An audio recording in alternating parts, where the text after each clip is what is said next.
Kind of forgot that part, didn't I? Yes. Remind me to adjust that intro. You know, we're just going to go back and do it right now because I'll forget.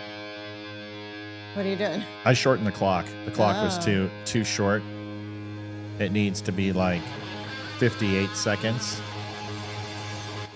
Then we just reset this clock. Now let me get this. What's going on, everybody? Welcome to the Don't Unfriend Me Show. Sorry for the technical difficulties. We're figuring all this out. We hope everyone's well. Been a good weekend for you. We had a good weekend. We have a good weekend? Yeah. Oh, you don't sound very enthused. I am in the process. We can't hear you. I'm in the process of doing stuff. Oh. Here, let me turn that down. Now talk. Can you hear me now? Yeah, we just need to get that mic a little closer to your mouth. I haven't touched it. This thing, it moves. I swear to God, it moves. Go get the pliers and turn that sucker and tighten it until it almost breaks. And if it breaks, we'll buy a new one. We're live, folks. You can tell.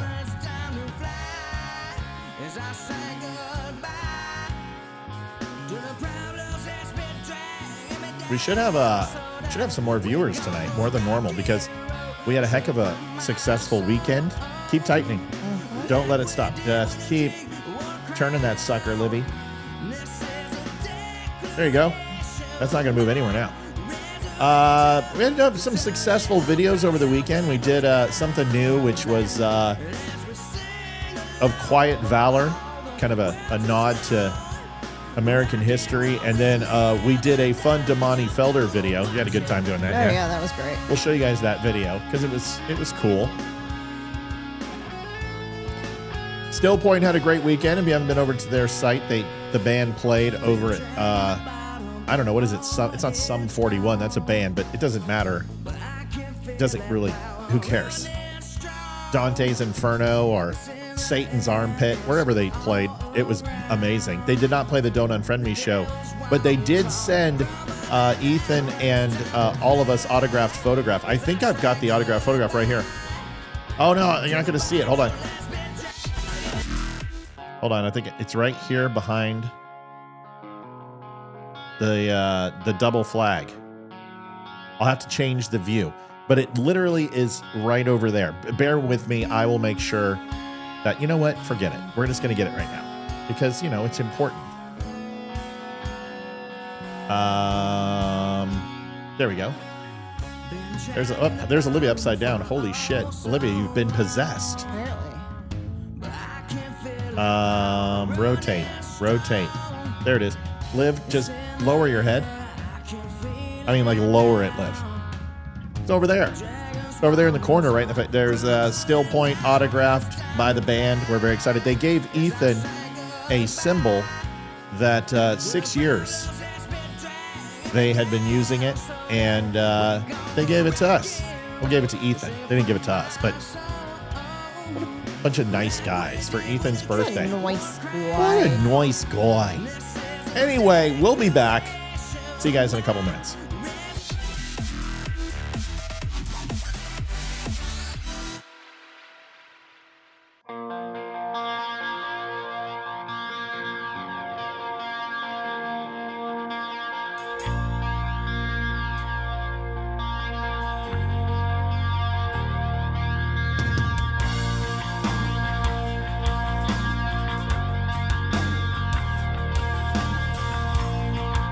Test 1, 2, 3. Test 1, 2, 3. Liv, give me a test. Testing 1, 2, 3. How about one more time? Testing 1, 2, 3. Oh, it's lovely. You sound wonderful. Do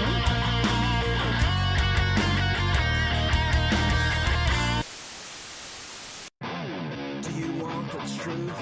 Are you tired of being so confused? You feel like you're more fucked up than the lies on the evening news. Well, just step right in. We can talk about it all as friends. And if you want, we can hug and kiss and make up for the party ends. Agree or disagree, stop arguing me.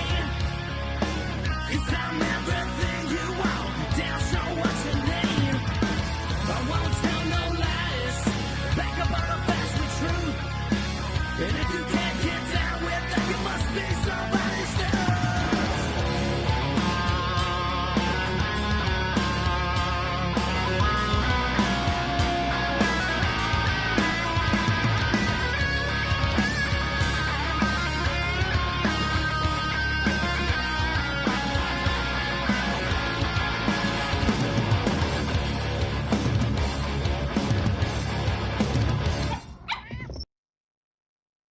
Hello everyone, good morning. Brandon from Stillpoint. Just wanted to give you guys an update on everything going on. Give a big hell yeah to Matt Spear from the Don't Unfriend Me show. The Barry Morgenstein photo shoot. There's Leroy. Look at him, looking great. Olivia looking stunning as always. Look at there, baby. Rocking the lid. Barry has done photo shoots with kings, presidents, the Pope, rock and roll royalty, Jimi Hendrix. Come on now. It's so awesome that our music is finally catching on after all this time. And you know we're going to always keep on rocking in the free world, baby. Make sure you tune in to the Don't Unfriend Me show every weeknight at 7 p.m. EST. The new stuff is dropping on all platforms very soon. We got it uploaded now, but we're getting on the Spotify playlist. You know how you have to do that. So be on the lookout for that. Go download it. Go support Stillpoint. And go support the Don't Unfriend Me show. Matt, Leroy, Olivia, Amy, we love you guys. Ethan, baby, we love you. And we will see you all soon. We're getting everything ready. And it's going to be badass. We'll see you on the stage soon. Keep on rocking in the free world.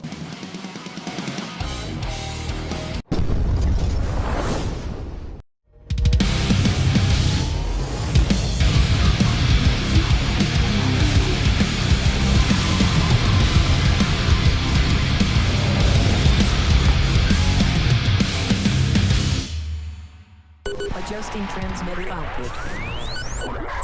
This is the Don't Unfriend Me show with your hosts, Matt, Leroy, Amy, and Olivia. Geopolitics, military analysis, and election coverage. Coming to you live on all major social media channels at The Dumb Show. We're going to have to raise that mic, Liv. So, Yeah, it's got to be right direct, here. It's under your chin again unfiltered. because you We can refuse agree. to listen we can to me. disagree. Just don't unfriend me. It's just, with a Shure SM7B, you've got to be like right on. Okay, You got to be hang on. kissing the mic, and it's under your chin, and that's not going to work. like this? Is that better? Yeah, higher. There it is. That's it. Now really stick that, and don't let it move. There you go. And tighten that sucker down. I don't want to spend $600 on the ones that Joe Rogan uses, but those things are automatically, you don't have to tighten them down. I like these because once you get them locked, they stay. You just pulled it down. See, that's exactly what you did. You just grabbed it, went, pulled it I right down. didn't pull it down, I Yeah, you twisted did. it. The video. Do you want me to pull up the video? Is that what we've come to in our marriage at the level of trust? All right. Welcome to the Don't Unfriend Me show, folks. It's always a struggle to get Olivia to cover up that beautiful face. I understand. I don't want her to cover up that beautiful face. Olivia, you are so gorgeous on my 55-inch TV. Yes, she is. Thank you. Here's the interesting thing is the reason why there's a 4-second delay, Angela, is it has to actually down convert the signal to your TV. So there's a little bit of a delay for that. So you get a buffer put in. It's an interesting thing. Welcome to the Don't Unfriend Me show. We had a good weekend. What did we finished the library pretty much, yeah? Yes. Yeah, we got the shelves and the desk ordered. They should be here midweek. Right. So the green room is officially a library. And I got to order the curtain rods, and then we're good to go. Yeah, so that thing is that and it's part of the studio because it's going to be a green room for guests who come over and want to be on the show. We're going to throw them in that room. Did you take a picture of it? I don't know if you've taken a picture. I did. I took a picture of the walls so we could show everybody what it looks like. So it's that's the green room, and it's all mahogany, and it looks awesome. It'll be done. We'll take a picture when everything's done. Yeah, but When this the is shelves what and this stuff is are what out. happened after we tore everything down. That's what it looked like. It was worse than this.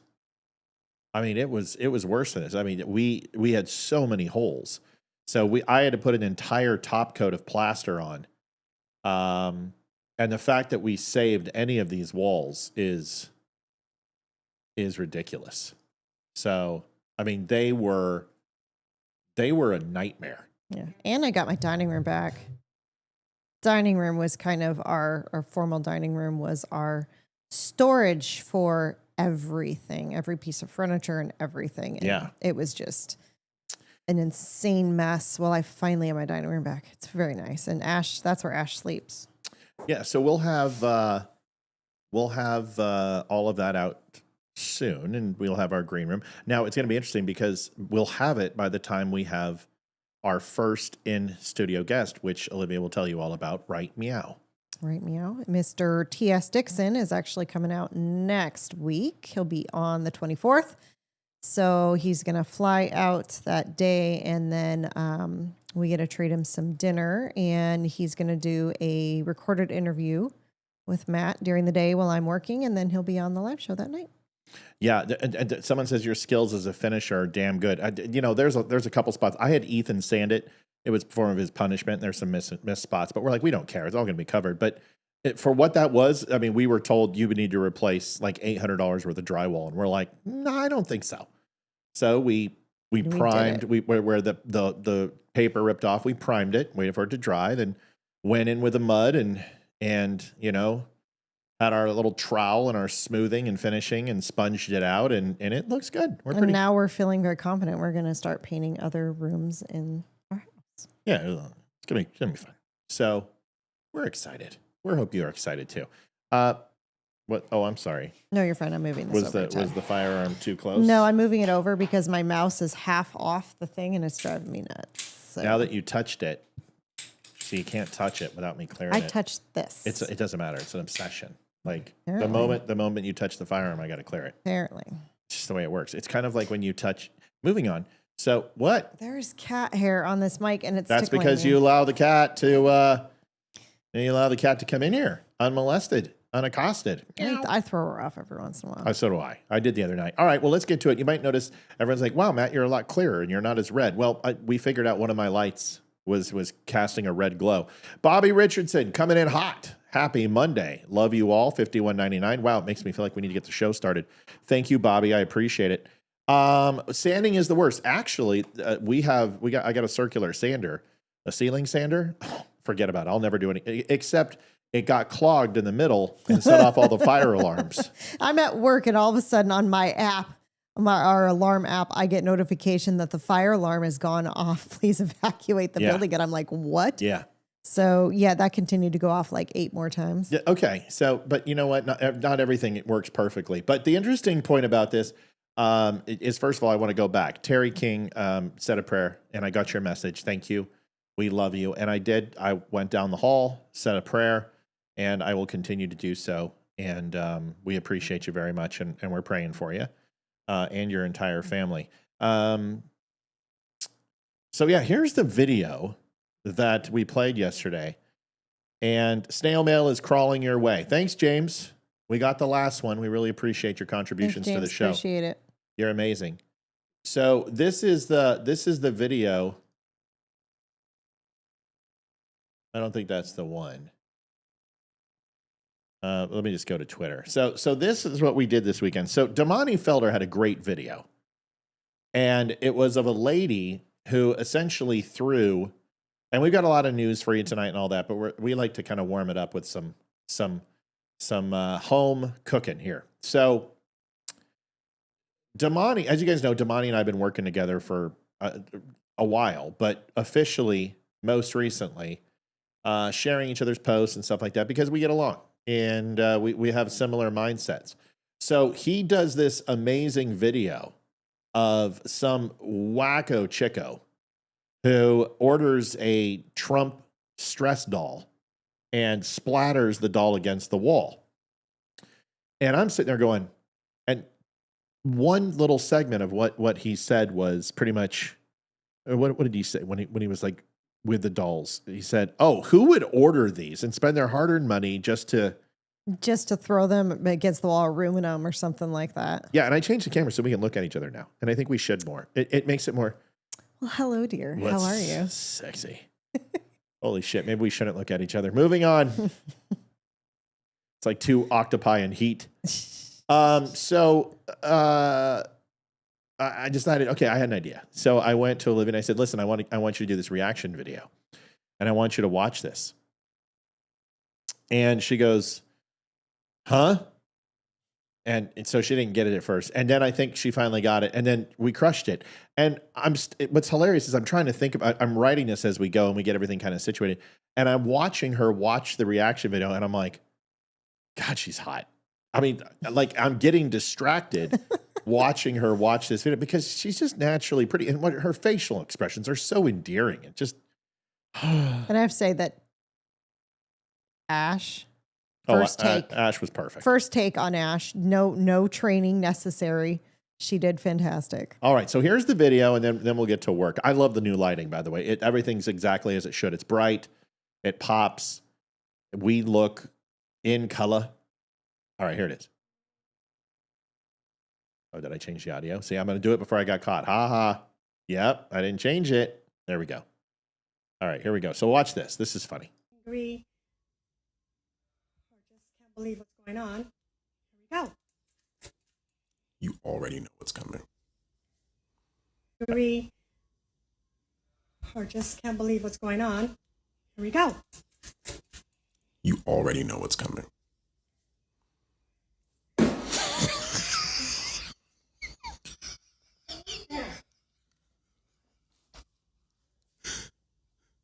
That felt good. Gulf of Mexico. The Gulf of Mexico at the end. Why are these people like that? Imagine, look, now I didn't like Joe Biden. I don't like Kamala Harris. I haven't liked Barack Obama. The list goes on and on. But I would never go out, spend my own money on a little figurine to go buy, and then come home and set up my camera and record myself throwing it at the wall so that... Oh, I've got to show Matt this. Hayden, have you seen Dad? No. Ash, where's Dad? Hey, bud. Have you seen Dad? No, I think he's over in the patio. Okay.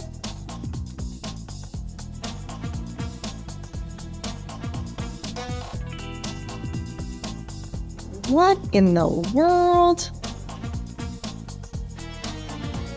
What the? So I was sprawled out on that table, like if we would have got a stiff win, I probably would have made orbit. So yeah, I was full prone on that. So it worked out well. It's a good video. It's funny. It's quite popular. It's doing really well on the channel. So anyway, something that you got to laugh once in a while. It can't always be all doom and gloom. Anyway, any big news, Olivia? Or are we going right to it? No, I don't think I have any big news. So it's been a crazy weekend. TPUSA has officially ended, and the likes of Roger Stone and Tom Homan and Megyn Kelly and Charlie Kirk and all the big names went there. Something we'll never be invited to, which is interesting because TPUSA has a problem with language, but I guess they don't have a problem with hating Jews. Really? Yeah. That's awesome. So, of course, they're like, listen, there's nothing wrong with questioning Israel. Yeah, but you're not really questioning Israel, are you? You're questioning Jews. Like, nobody says, oh, well, we're questioning Ukrainians. No, nobody has a problem with that. When they're challenging Ukraine, they're challenging Ukrainians. They're challenging Zelensky. They're saying they're corrupt. You're going after the people. And when we go after Russians, we don't say, oh, well, stop it. It's Russia. When you go after India, you're not going after India. You're going after Indians. When you go after Muslims, you're going after the Middle East, but you're going specifically against Muslim people. Can we stop fucking joking around? When you talk shit about Israel, it's because you're targeting the Jews. Can we just be honest? Let's be honest. Well, TPUSA took the mask off, and Charlie Kirk went dark, like holy crap dark. Tucker Carlson came on. Tucker Carlson, let me get that right. And he just went full let the mask slip and anti-Semitism and everything. And like, I want to have a conversation with our good friend Barry Morgenstein because Barry and him are friends, and I want to get his thoughts. Like, am I overreacting, or is Tucker fully out of the closet anti-Semite? He's no longer flirting it like Candace Owens and the Hodge twins. Tucker is just full out of the closet, absolutely anti-Zionist, against Israel, against the Jews. Because that's what I heard. Now, of course, he's just like, oh, it's completely patriotic to question, Israel. And it's complete. Well, yeah, but you're not questioning Israel. Because when you talk about it, you talk about Jeffrey Epstein working for Mossad. You talk about the USS Liberty. You talk about the Bolshevik Revolution. You talk about the Rothschilds. And this is what they do. You cover it by saying, oh, well, we're pro-American, not anti-Zionism. But that's exactly what you are. We understand that. So we're going to play a little bit of this. But here's the other thing. Charlie Kirk, they were pretty hard-handed to Tom. Can you call the kids to get me ice, please? I did. They were pretty hard-handed to get to Tom Homan. And then when Charlie Kirk came on and some others, and Benny Johnson came on, and I got to give Benny credit. Benny just hit and has been hitting Donald Trump on the Epstein investigation. Good for him. We did it early, but he is doing it. And I got to give him credit. I didn't think he had it in him. But Benny has been calling out the Trump administration and Pam Bondi religiously and good. And I've defended Trump, not because he washed over Epstein. My point is there are so many other things to focus on and so many fish to fry. You were okay with it for how many years, Democrats? Now the Democrats are pushing for it to be released, and this is going to change some things. Let's just see what happens. Let's see what happens with Bongino. So this whole thing now has, the rumor mill is firing. And Olivia, Friday night, it's okay to look at me when I look at you. Like, we're supposed to look at each other. Right. Like, oh, really? Like a tennis match. Hey. So Friday night, we had, when everyone talked about the Bongino and Kash Patel and Pam Bondi fallout. Remember that? Yeah. Thanks, babe. Thanks. Next time, maybe a glass versus your hands. Gross. Hair looks cute. Let me see it. It looks cute. Yeah. So, and I told everyone to calm down. But I also started speculating on some stuff. What was that? I even told you to remember. You're not going to remember, are you? Mm-mm. You know, sometimes there's things that are really important for the show, and you completely just like... I need to write it down. You make me look stupid. No, because, I'm not meaning to make you look at the stupid. table, you were like, oh my God, I can't believe you. And then I try to recount it, and it makes me look like I set you up for this. So it's like, if I need a sizzle man, you're not it. No, I never have been. But you're the one who said it. Well, you said it at the table when Fox came on and started talking about Susan Wiles. And you're like, oh my God, Friday, you said that. Yeah, and now you're not even gonna. Now you don't even remember. Are you gonna say something now? Well, I don't remember it. I'm sorry. I really don't. I specifically said we're gonna lead the show off with this, and thanks for saying that, because that means a lot to me that you actually remember. Forget it. You know, it's not important. It's, you know, whatever. It's only getting it before Fox News and every major media outlet and everyone and their mother that we successfully predicted that it was Susan Wiles leaking to Axios, but it's fine. You know what? I forget everything unless it's written down. That's why I have to have a grocery list. I can't go to But the you store don't remember it without a now. What I'm saying is you don't remember. Like, you could have shifted and been like, oh yeah, I got it. I'm thinking. I remember. It is when something needs to be remembered for the show and you say, hey, remember that for the show, say, write it down. And I will put it in my notes app so I have it for the show. Because otherwise I will forget. But that's not organic, right? That's kind of generic. And I'd rather just not do it. I think people remember Friday, but it would have been nice. I remember Friday talking about it, but on the show. There you go. The news dropped on Saturday night. That's 24 hours ahead of time that we called this.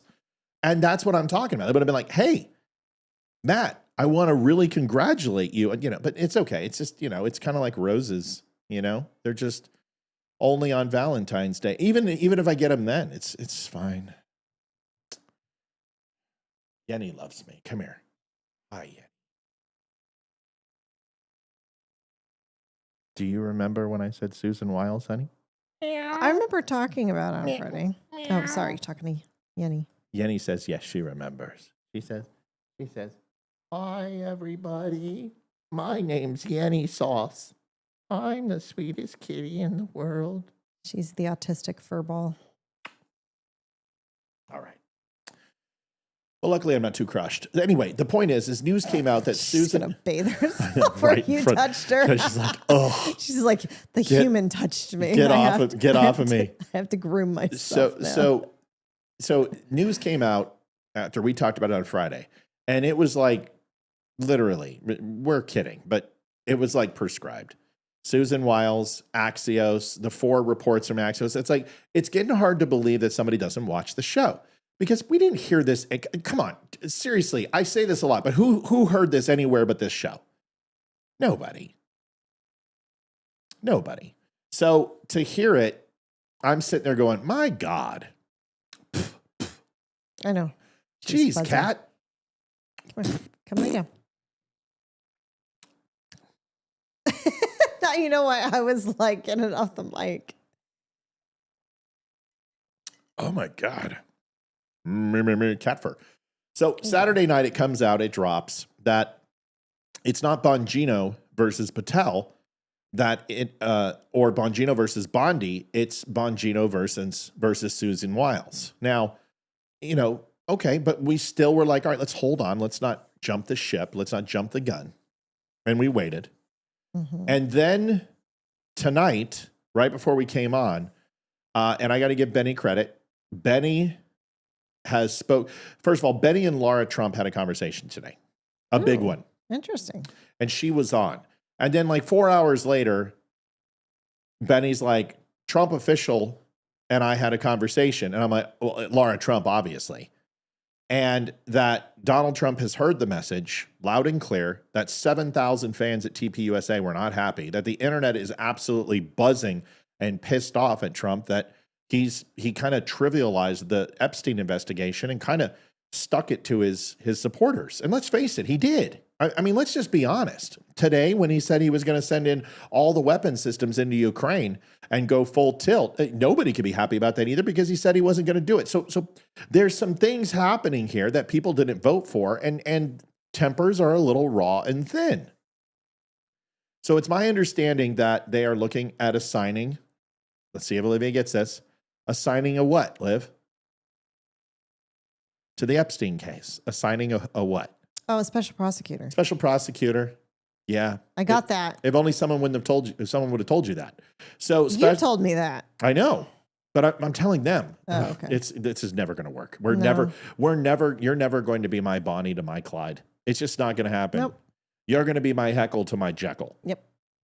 I've never been put me on the spot. My Larry to my Curly. Yep. I've never been put me on the my spot. Anal to my warts. Ew. Well, you're not a little far there. Well, it's about as far south as you can go. Moving on. So this is what we know. Considering assigning a special prosecutor to look into the investigation, more releases, more information. And here's what it comes down to. Trump's in a pickle.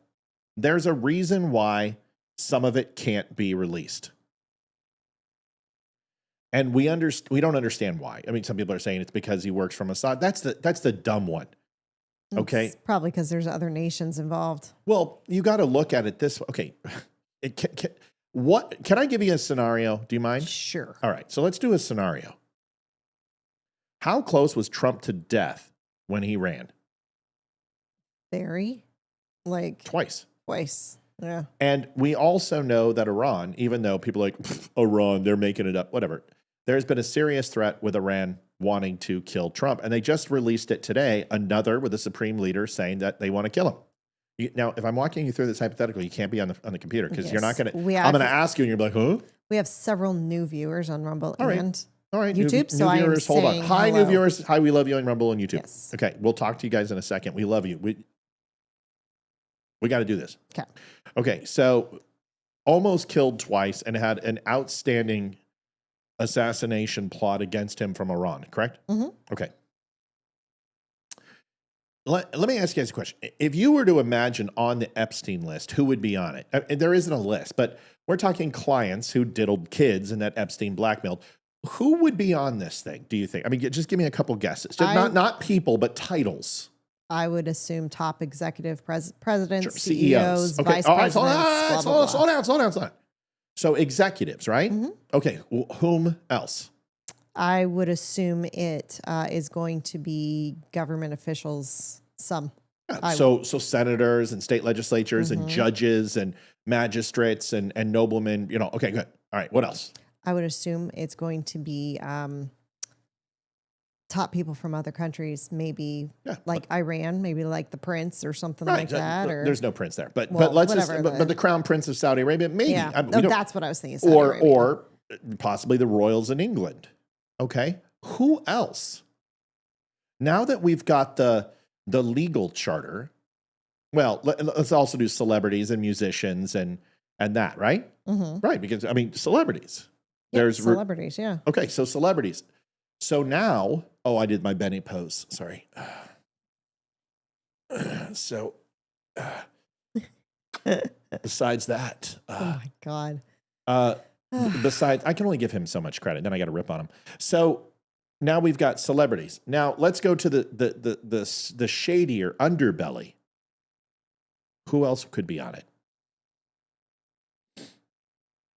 Shady underbelly. What is it? What does that mean? I'm trying to think. What does shady underbelly mean? Like, I don't. Criminals. Say criminals. Criminals. Like who? Who? What type of criminals? That would be sex offenders, I would assume. Mafia. Mafia. Oh, Okay. you think mafia would be on there? Cartel and mafia. Oh, cartel and mafia. Sure, there would be. I mean, wouldn't we assume? Yes. Because they have it's people with inexplicable amounts of money and cash to burn. Well, that definitely mafia, cartel, oligarchs, right? Yep. Okay.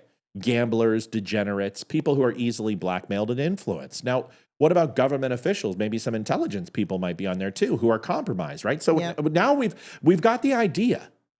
Okay. So we can say without any equivocation, some very powerful people that have all one thing in common. What's the one thing those people all have in common besides money and power? What is it?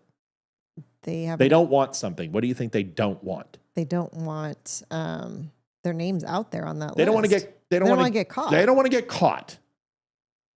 And what do you think people with that much money and that much power would do if Donald Trump was going to release this information? How quickly do you think he would be killed? Very quick. I think, in my opinion, something's going to happen. And if anyone doesn't think that that's the case, I would simply ask you to look throughout history of who has performed most of the coup d'etats, coup de grace, assassinations, piece de la resistance through execution.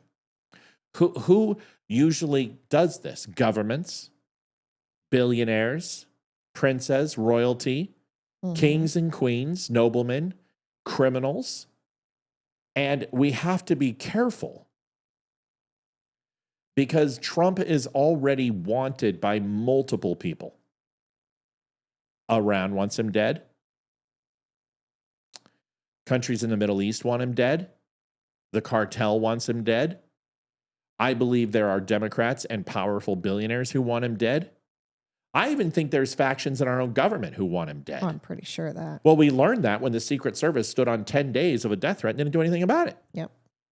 So why is anyone shocked that Trump is like, listen, I have a choice. I release it now in this capacity, in this way, and I very well could be taken out. Or can I do more good for the people by holding on this or slow rolling this? Now, it's just something to think about. Do I believe that entirely?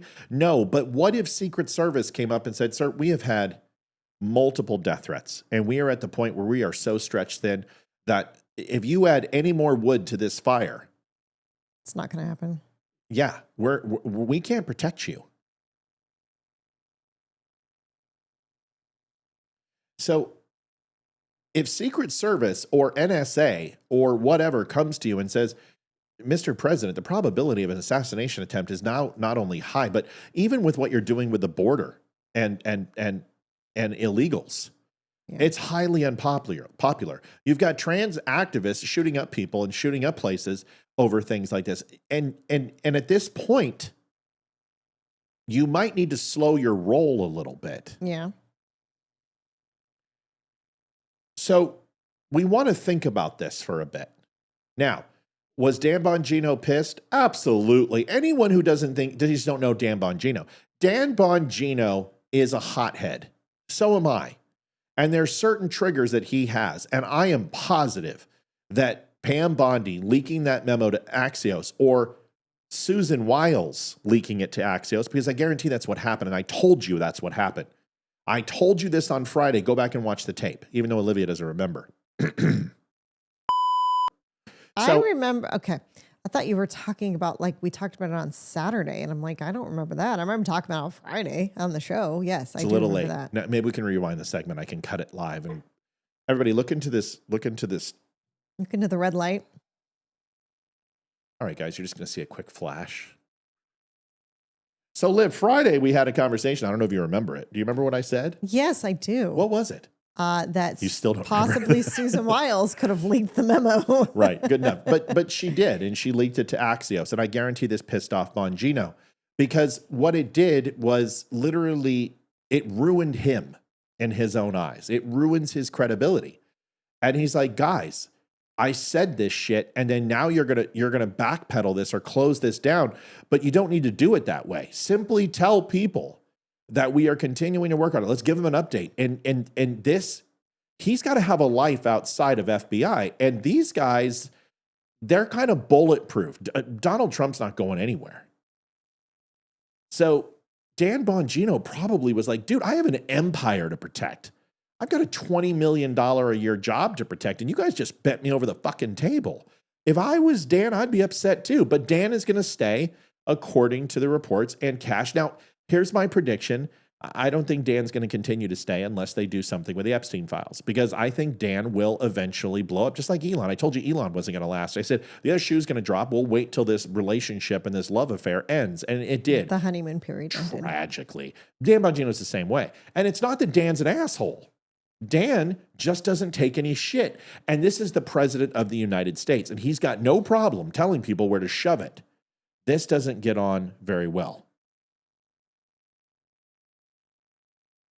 So something to think about. Now, I don't want to shift gears too much, but I want to show you something and defend Trump. I had a lot of people, especially on Rumble. I can't remember our Rumble friend. Who was it over there who had something to say? Do you remember our Rumble friend who was like saying something 175 times on Rumble? Oh,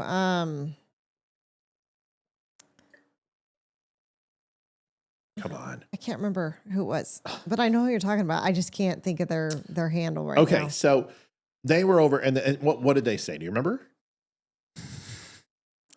See, this is why you can't. This is why you can't check out during the show. It's so important for you to stay. It's hard sometimes. I know it's especially Friday. Friday was all me, and you got to sit there and listen. You got to listen to me all the time, and you tune me out. But we got to focus a little bit, because I use you for this, at least in these beginning parts. Okay, but what they said is that Donald Trump ran on releasing the Epstein files, and I said no, he didn't.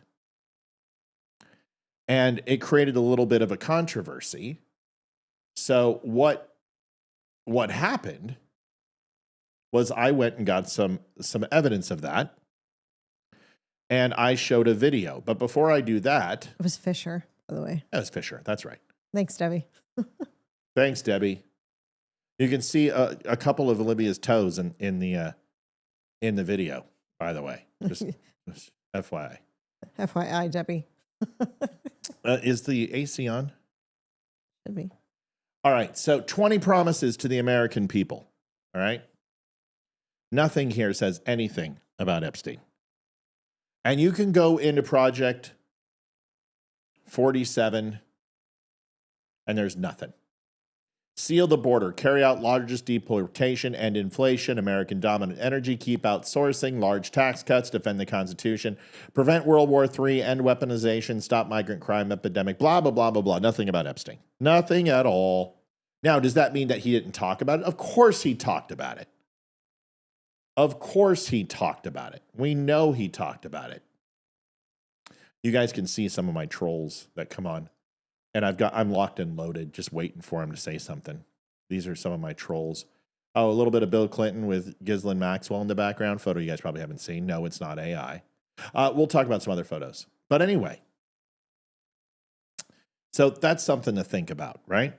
Yes. Is looking at his history and what he said. Now, he did talk about, Epstein, called him a weirdo, called him a kook, said, we probably should find out what happened to his life and if he was murdered. He said all those things.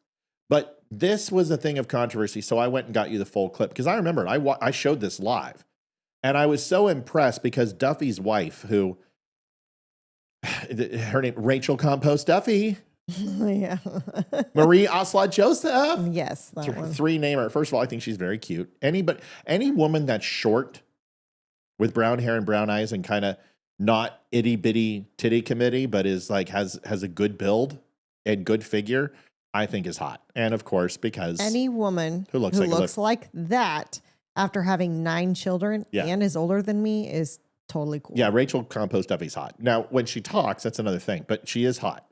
I just thought and I know you guys care so much about that, if I give you my finger scale or not. But she is a good-looking woman.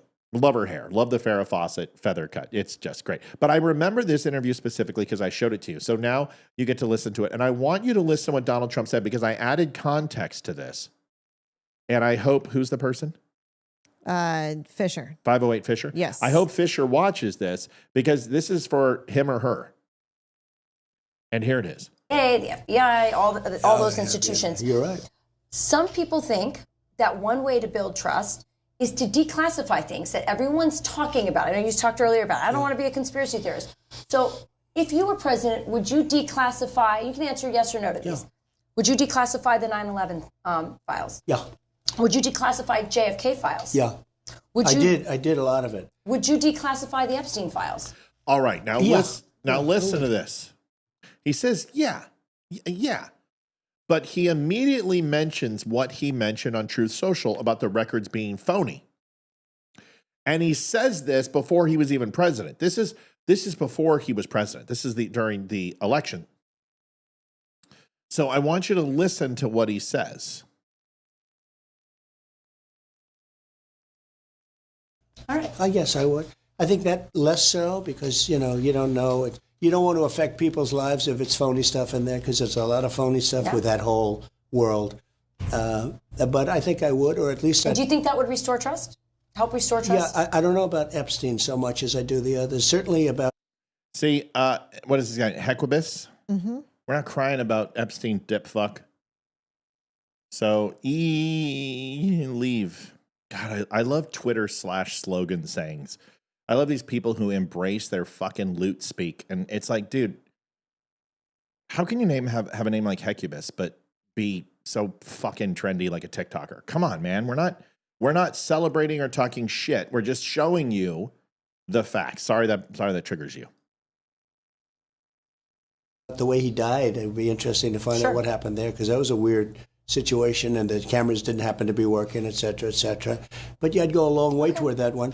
The other stuff I would definitely do the January 6th because, beyond all of them. Oh, Hequibus, we're not talking about Epstein, dude. Just sit there for a second and wait. Just give it 2 seconds. So the whole point of this is that the things that people are saying, whether it's about Epstein or it's not about Epstein or he said and he promised, the whole point is you have interviews and he never promised to go into Epstein. So that's number one. Number two, you already have on good information, which is Laura Trump's talking to Benny that he's going to release it. But here's what it comes down to. None of this impacts today. Nothing that he says, nothing that he releases, unless those indictment records are opened back up. So unless that happens, it doesn't matter what's released. Ghislaine Maxwell, they're talking about trying to get her to go speak in front of the House and the Senate. Nothing's going to happen. She's going to use her Fifth Amendment. Nothing ever. No, she's not. She said she's willing to go ahead and release the list and all the finances and everything and out everybody. It doesn't matter. Nobody is going to be held accountable. And the reason why is there are NDAs in place and hundreds of millions in dollars were given to the victims and the victims signed NDAs. And the one victim that came out was not credible because she made claims that weren't true. Then she went ahead and said that she got hit by a bus and she didn't. And then she was dead 2 weeks later, which a lot of people believe is a suicide. Obviously had some mental issues. Nothing is going to happen. So we need to focus on the things that are just a little bit more prominent and important in our lives. I'm not saying forget Epstein, but I have never been a big Hunter Biden laptop person and Burisma. It comes down to this. If you want to get him for crimes, then charge him, get a special prosecutor, and completely keep it out of the politics. But until that happens, nothing is going to happen. You can have Lindsey Graham look at it. You can have Jim Jordan look at it. They're going to lie to you. They're going to tell you they're going to do something, and they never will. Look at Hillary Clinton. Lied to. Look at January 6th. Lied to. Russian collusion. Lied to. 2020 election. Usurping the power of the people and using federal judges. Lied to. Ollie North. Check writing scandals. Saving and loan scandals. Pallets full of cash. Tarmac with Clinton. Nothing's going to happen. The people in the jail cell are not going to go ahead and warden themselves. It's just not going to happen. And anything of value that was truly pertinent is sealed and locked under judges' orders. Are there people who know? Sure. Of course people know. Does Donald Trump understand the ramifications of this? Yes. And did they completely do one of the largest unforced errors ever? Yes. Donald Trump screwed up. Pam Bondi screwed up. Bongino and Patel both screwed up. They handled this like a giant shit show. And you are supposed to treat your constituents like this, like a mushroom. Feed them shit and keep them in the dark until there's something to tell them. And when you literally sit there and go, we're still talking about Epstein? After 16 hours of a leaked memo? What are we doing? Why aren't we talking about Texas? When you do that, that is an unforced error. The messaging from Trump sucked. That's it. All right? So now we can move on. Hecubus, now you can watch the show. Lindsey Graham. Liv, do you know who Lindsey Graham is? Yes, I do. Once upon a time, I liked him. I liked him for about 2 minutes. Yeah. Guy's a never Trumper. He literally flip-flops like International House of Pancakes. But the one thing he is always consistent on, let's see if you remember. What is the one thing he is always consistent on? What's the one thing he loves more than anything? I don't know if you've been watching him long enough to know. Probably not, but I'm going to say, doesn't he like war? War! It's fantastic. Yep. Okay. Lindsey Graham has never found a war that he doesn't love. He loves war almost more than he loves men. Allegedly. Here it is. The Demon Rats deleted all that crap years ago. Very good chance, brother. Very, very good chance. Here's Lindsey Graham. But the game regarding Putin's invasion of Russia is about to change. I expect in the coming days you will see weapons flowing at a record level to help Ukraine defend themselves. I expect in the coming days that there will be tariffs and sanctions available to President Trump he's never had before. I expect in the coming days more support from Europe regarding their efforts to help Ukraine. Putin made a miscalculation here. For 6 months, President Trump tried to entice Putin to the table. The attacks have gone up, not down. Mm-hmm. One of the biggest miscalculations Putin has made is to play Trump. And you just watch. In the coming days and weeks, there's going to be a massive effort to get Putin to the table. And to those who are helping him, China buying cheap Russian oil and having no accountability, those days are about over. Nancy Marie says, some dude with a podcast thinks he's an authority, and some chick with a vibrator thinks she's loved. Thanks, Nancy. I appreciate it. You can always call into the show, 276-200-2105. Never claimed to be an authority. See, we deal with facts, and anyone can be an authority, even you. All you got to do is tell the truth. And if there's something that you want to go ahead and disagree with me on, you can do that. Just don't chip your teeth while you do it. Nancy, we hope you call in. We hope you have a little bit of fortitude and sack. If not, find a man. Maybe he'll come on and represent you. Moving on, Lindsey Graham, the warmonger. Gavin Newsom. Your thoughts on Gavin Newsom, Livy? Do not like him. I think he is a POS, and I think he needs to step down as governor, and he's destroyed the state of California. Single-handedly. Well, there's quite a few other people who've participated. So he went on the Sean Ryan show. You haven't had a chance to listen to Sean Ryan. CIA, wasn't Dev Group, but SEAL. Okay. And has one of the most successful just another guy with a podcast, because these guys with podcasts, what do they know? And Newsom came on And Sean Ryan said, listen, I've had multiple Republicans on, and I feel that I should also give Gavin Newsom a platform. So the first thing is Gavin Newsom he's a liar. Yes. And I think most people know this. He was given a gun. Sean Ryan always gives a Sig Sauer to all of his guests, most of his guests, and gives them very much this, which is a macro model and of the 365. And he gives it to him. I guess Nancy isn't going to call in. Come on, Nancy. I thought you had some gumption. Oh, Nancy, your picture is of a forest with a path. You must be fat. I'm sorry about that. It's always obvious when the people who don't have a profile picture, it always just screams, I eat donuts. Moving on. Gavin Newsom came on Sean Ryan. I want you to listen to what he had to say. And he used the Lord's name in vain like 70 times on this show. And listen, I've got a mouth. I tend to cuss once in a while, but this is a little frustrating. I want you to listen to this and give me your thoughts. All that reputational damage that's being done as they're sitting there on horses with American flags running through soccer fields, scaring kids that are playing soccer in the middle of the day at a summer camp. For what? Just toughness. It's a weakness masquerading as strength. That's what I don't like about this son of a bitch. I don't. And forgive me, I know he's the president of the States. Forgive me, I didn't, he calls me new scum. Come on. How do I explain that to my kid? Now I have my kids' friends calling my kids new scum. That I get, because I was called that in 7th grade, but not by a 79-year-old. Yeah, he calls me new scum. Come on. How do I explain that to my kid? Now I have my kids' friends calling my kids new scum. That I get, because I was called that in 7th grade, but not by a 79-year-old. Model better goddamn behavior, man. Forgive the goddamn. You're asking the wrong person for forgiveness. I'd say I use the Lord's name in vain. I try to apologize because I think it's inappropriate. Every once in a while, yeah. What do you think about him saying, Donald Trump calls me Newscum? I mean, I think it's the pot calling the kettle black. Why? Because he has sat there for how many years? He called him Nazi. Oh, jeez, Ash.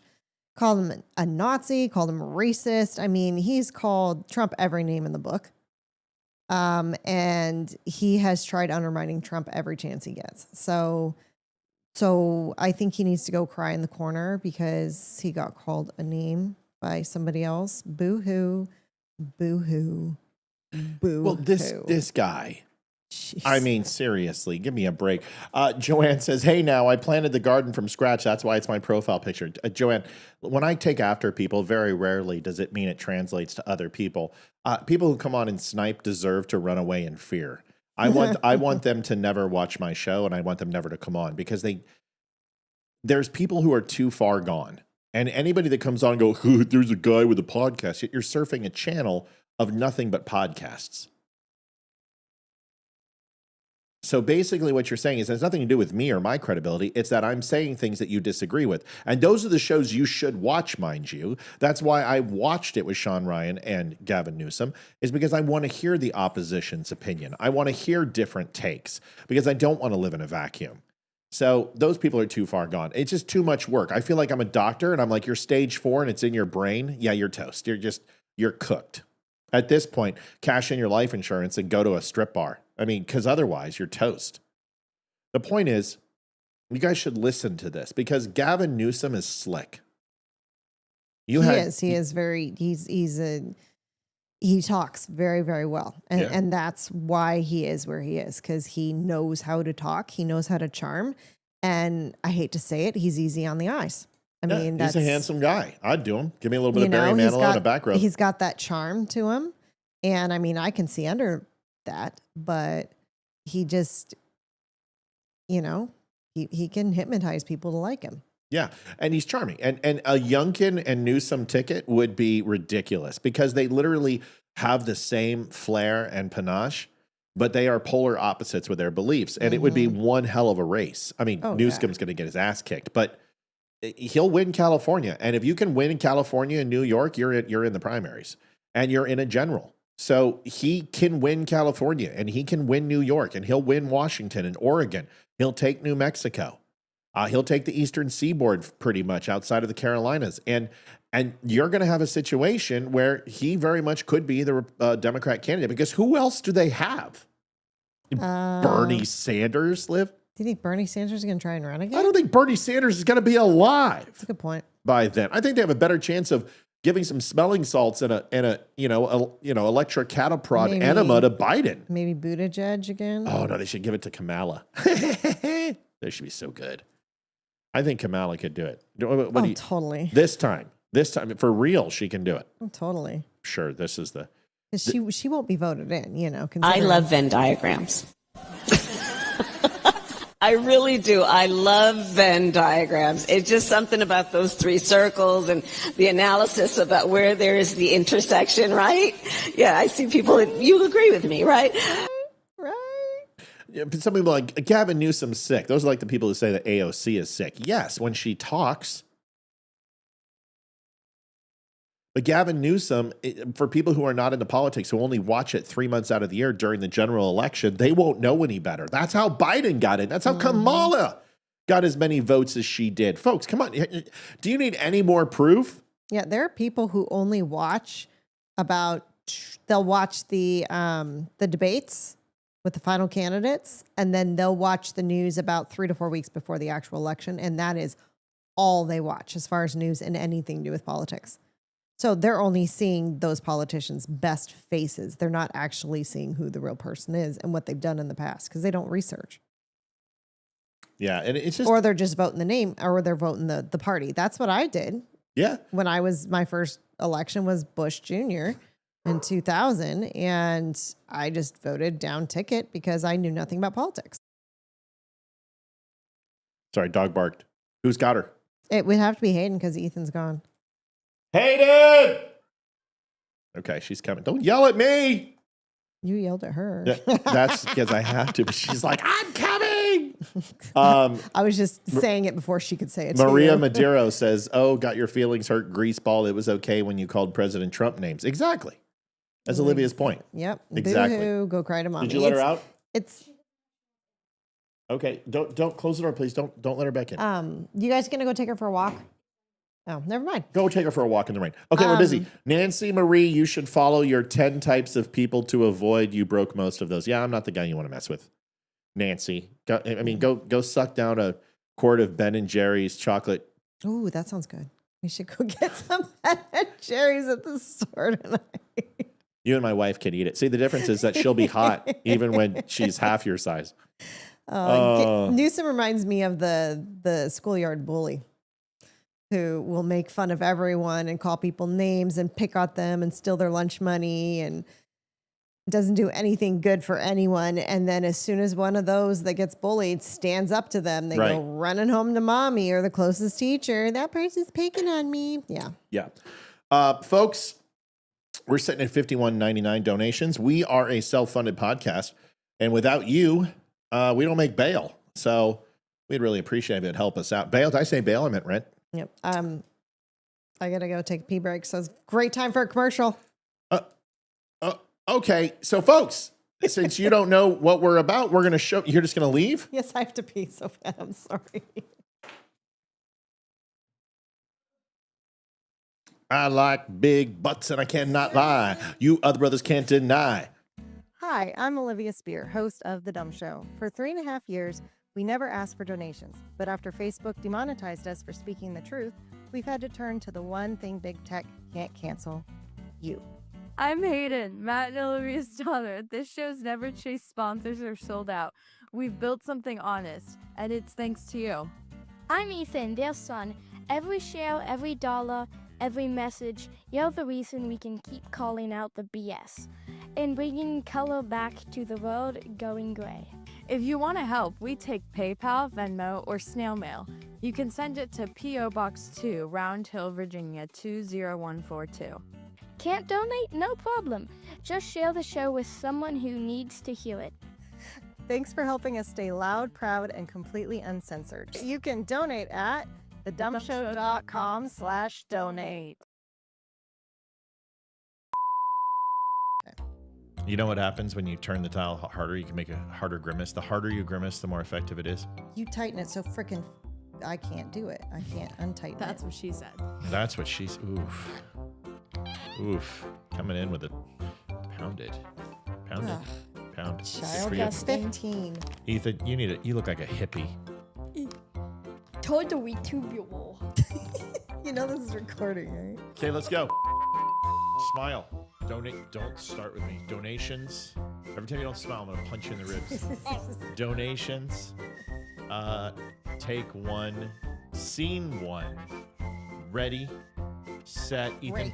Ready. Don't screw it up. Okay. Ethan, don't mess this up. Ready. Set.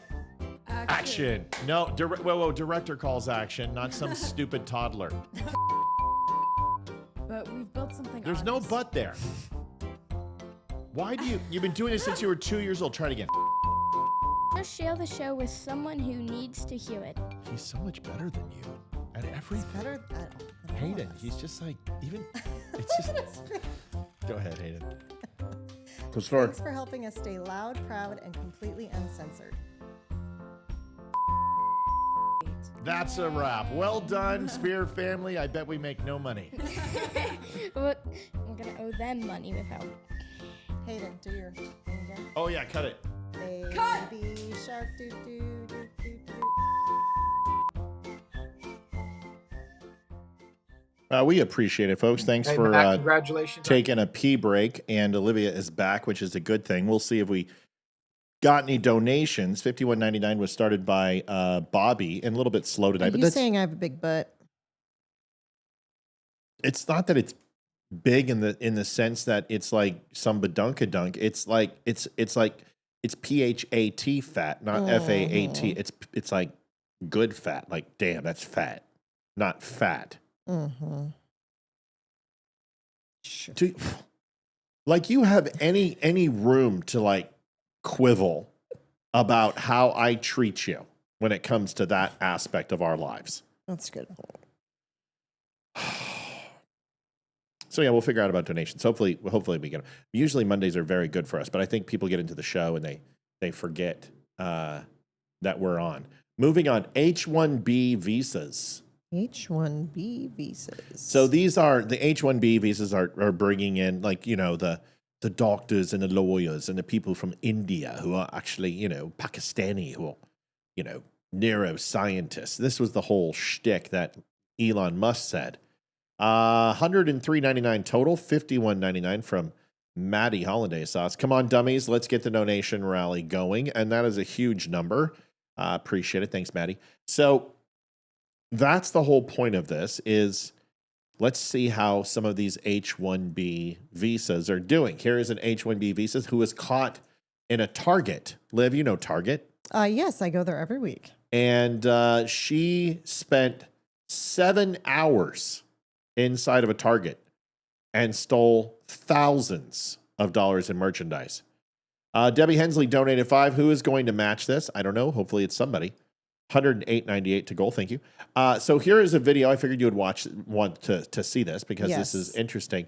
And I love this officer. She is just absolutely epic. So here's the scene. You've got 3 officers in there, female officers talking. You have one LP guy who essentially works for Target, who checks the cameras and all that shit.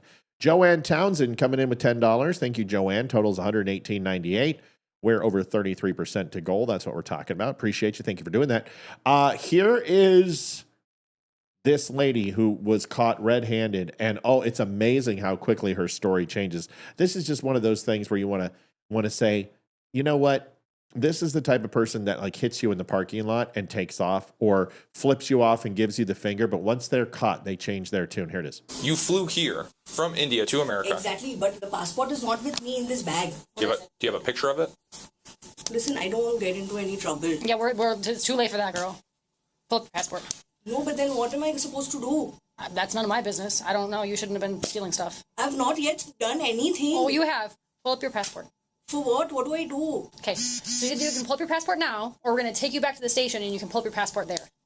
Please don't. I'm really. It's too late. Can you please just pull up your passport? You promised me that nothing is going to happen. I did not promise you anything. Of course, you said that nothing. Once we do this thing, you can leave. No, I said as soon as we're done with our reporting, we'll try to get you out of here as soon as we can. Yeah, you said you won't be allowed to. We're not going to fight with him. We're not arguing. We're not going to fight with him. It's too late. So what do you want me to do? I need you to pull up your passport. I need to see valid identification for you. And then? And then you will be going back to the station with us. I need to see your identification. Please don't take me to the station. That's simply not going to happen. You don't get to have that choice anymore. You made lots of poor choices today, and now you have to pay for those poor choices. But he said he's not going to put me in the station. Well, that's not. He doesn't work for us. I don't know who this man is. So I'm really sorry. I'm ready to pay for this. Again, I understand that you're sorry. I know you're ready to pay for it now, but you didn't want to pay for it then. So I need you to give me your identification, please. I'm really sorry. Okay. I really don't give a fuck. You guys are going to see how long you have. I mean, there's a lot of stuff. She's just scanning it all into her receipt. But one second. He promised me that you can leave once it's scanned. That's simply none of my business. That has nothing to do with our job. So what do you want me to do? Passport, please. That's going to be me. Like, I would allow it to go on and I'd be like, give us your fucking passport, please. So how did she go about stealing this stuff? She went into the store and she filled up a cart and went to her truck, then came back, filled it up again, did it again, filled it up, did it again, filled it up, did it again, came back and back and back and back and back and kept stealing. Did she actually think she was going to get away with this? I don't know. Well, she's from another country. She probably thought that she could get away with it. So what are all those other things that you were just swiping by? Oh, that's all Indian documents. Those are my pornographic OnlyFans account. I don't have I can show you my license here. Okay.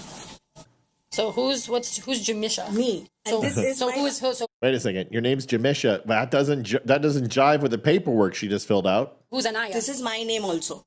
Jamisha Anaya Punjabi Sarah Joanne Jennifer Milgastad. That sounds totally realistic. This is my Jamisha Avlani. You can see my picture. Okay. This is me. Okay, so this is not your first name. No. Okay, that's nice. That's nice. Listen, please don't embarrass me, ma'am. I think your own choices are going to embarrass you. It has nothing to do with me. So what? I love this cop. Yeah, she's great. She's awesome. It's still too late for that girl. Yeah. I like that. What do you want me to do? Hi, my name is Nancy Marie, and I think your podcast is shit. Maybe that's who it is. You are. If you're good. I'm not taking anything. I'm ready to even pay for it. Does not work like that. I don't know why you keep saying the same thing over and over again. So what do you want me to do? I just want you to be quiet for right now. I'm really sorry to bother you if it is. I'm really sorry. I understand that you're sorry.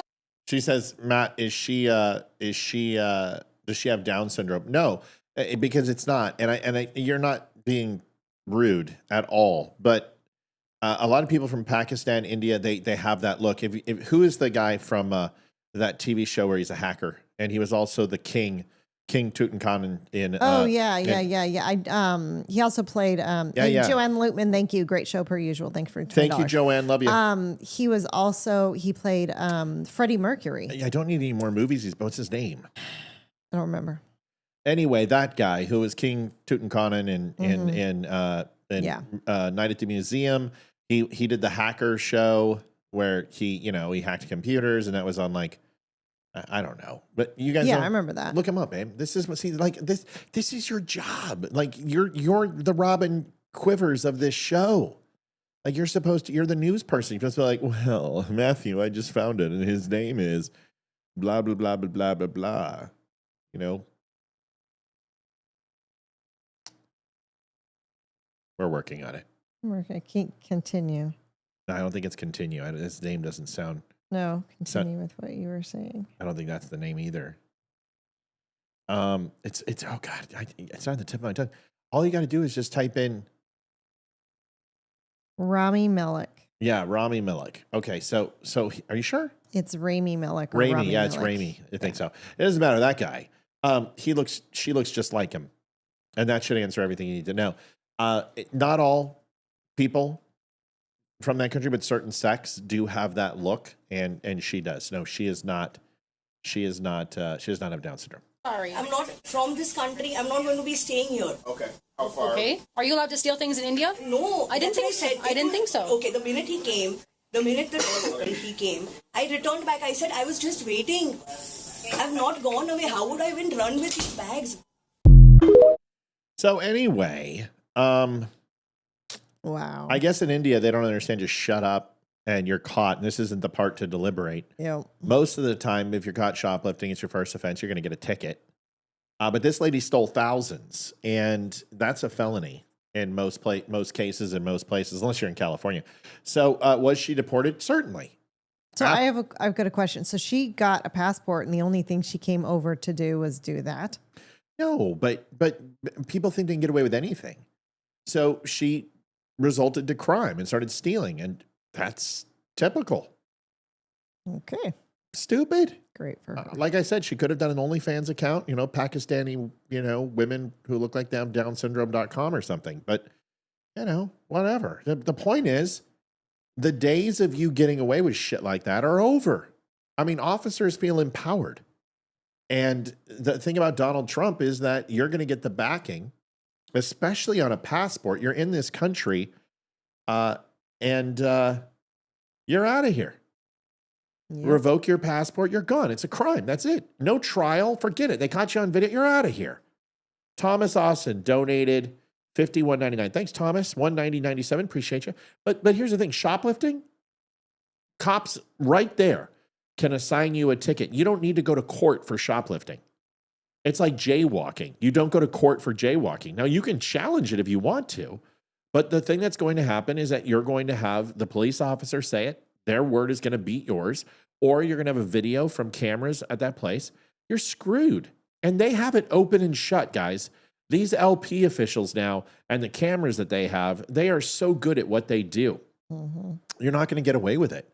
Yeah, you might steal something low rent, but if you try to take cart after cart, you're screwed. Yeah. Joseph Hillstrom, once bitten, twice shy, $10.80. Thank you. That's 201. We're now 66% to goal. We appreciate you. Thanks for helping us out. What's the what's the punishment in Pakistan for shoplifting? I think you have to take a shower. Isn't that the case? Oh my gosh, that's hilarious. Just saying, with soap. God, heaven forbid. Sorry for my Pakistan. Fuck you. I don't care. I don't have any Pakistani friends. People watch the interwebs, see how easy it is to steal in the U.S. these days. It really is, but not anymore. Cuomo. Oh, Andrew Cuomo's back. So exciting. Yay. Oh, so exciting. The guy that killed your grandparents and mother is back, and he is now running for a third time. This guy is like Hillary Clinton. He just doesn't get the fucking message. Here is his I'm running again campaign video. Awesome. Hello, I'm Andrew Cuomo. And unless you've been living under a rock, you probably know that the Democratic primary did not go the way I had hoped. To the 440,000 New Yorkers who voted for me, a sincere thank you. Thank you for believing in me, in my agenda. Renee Laneman Gray says, a few months ago, I shared that we were sent a bill from the VA for our payment of overpay of benefits for $56,000. Hubs and I visited the VA office close by. We filed a waiver request. Hubs has been declining. I found papers from the VA going 4 years requesting info. Starting around the time he was diagnosed with cancer and given 18 months to live, the oncologist at the VA is a true gem. The VA approved our request to waive the entire debt. We got the letter a few days ago. So grateful. Renee, well, thank God. God bless. I hope your husband is doing okay now and is better.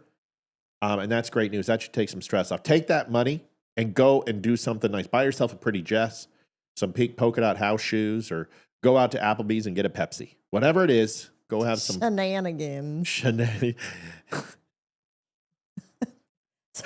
Shenanigans, eat our food. Come to Shenanigans, Calvin works here. Fuck, I can't wait to quit this job. Carpe D's nuts. I was just going to say that. That does sound good. It's so angry. All right, let's finish Cuomo. Let's finish this douche plow. And in my experience. And I am... You see that person hold up their hand like, and was that a guy or a girl? Who was this? My agenda. And it's a dude. Are you sure? Yeah. My experience. That's not a dude. That's a dude. Doesn't look like a dude to me. And I am truly sorry that I let you down. Yeah, so are we. But as my grandfather used to say, when you get knocked down, learn the lesson and pick yourself back up and get in the game. And that is what I'm going He found the one black person who didn't know who he was. to do. The fight to save our city isn't over. Only 13% of New Yorkers voted in the June primary. The general election is in November, and I am in it to win it. My opponent, Mr. Mamdani, offers slick slogans, but no real solutions. We need a city with lower rent, safer streets, where buying your first home is once again possible, where childcare won't bankrupt you. That's the New York City we know. That's the one that is still possible. All right, I just want to say this. I'm going to offer my services as a podcaster who doesn't think he knows everything. But I come with a particular set of skills that make me a dream for people like you. If you hire me, I'll make your videos. I'll write your slogans. I'll make sure your audio is perfect. If you hire me, you'll win. But if you don't hire me, you'll lose. Good luck. I am available. And these gay-ass videos, these retarded videos, 2 words we can say, gay and retarded now. Retarded-ass videos are not doing you any good. You're literally marketing to boomers who are dead and no longer vote, which our Democrats already have locked up. You need to curtail to the younger generation, which would require you to take off your shirt. But the amount of dust and cobwebs that would come out are probably going to be distracting. Your bald spot is receding faster than Pluto. You're not what people want in New York. You have to have a young vibe. You have to be passionate. You've got to be able to be articulate, and you've got to have a plan. Not literally knocking on your opponent's plan, but you've got to lie to them and promise them socialist utopia. If you don't do that, you're not going to win. This is what New Yorkers want now. This is what they're looking for. It's not Cuomo. Haven't given up on it, and you deserve a mayor with the experience and ideas to make it happen again, and the guts to take on anyone who stands in the way. Every day I'm going to be hitting the streets, meeting you where you are, to hear the good and the bad, problems and solutions.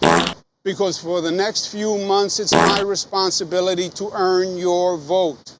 So let's do this. I'll see you out there. Needs a bit of pork in it.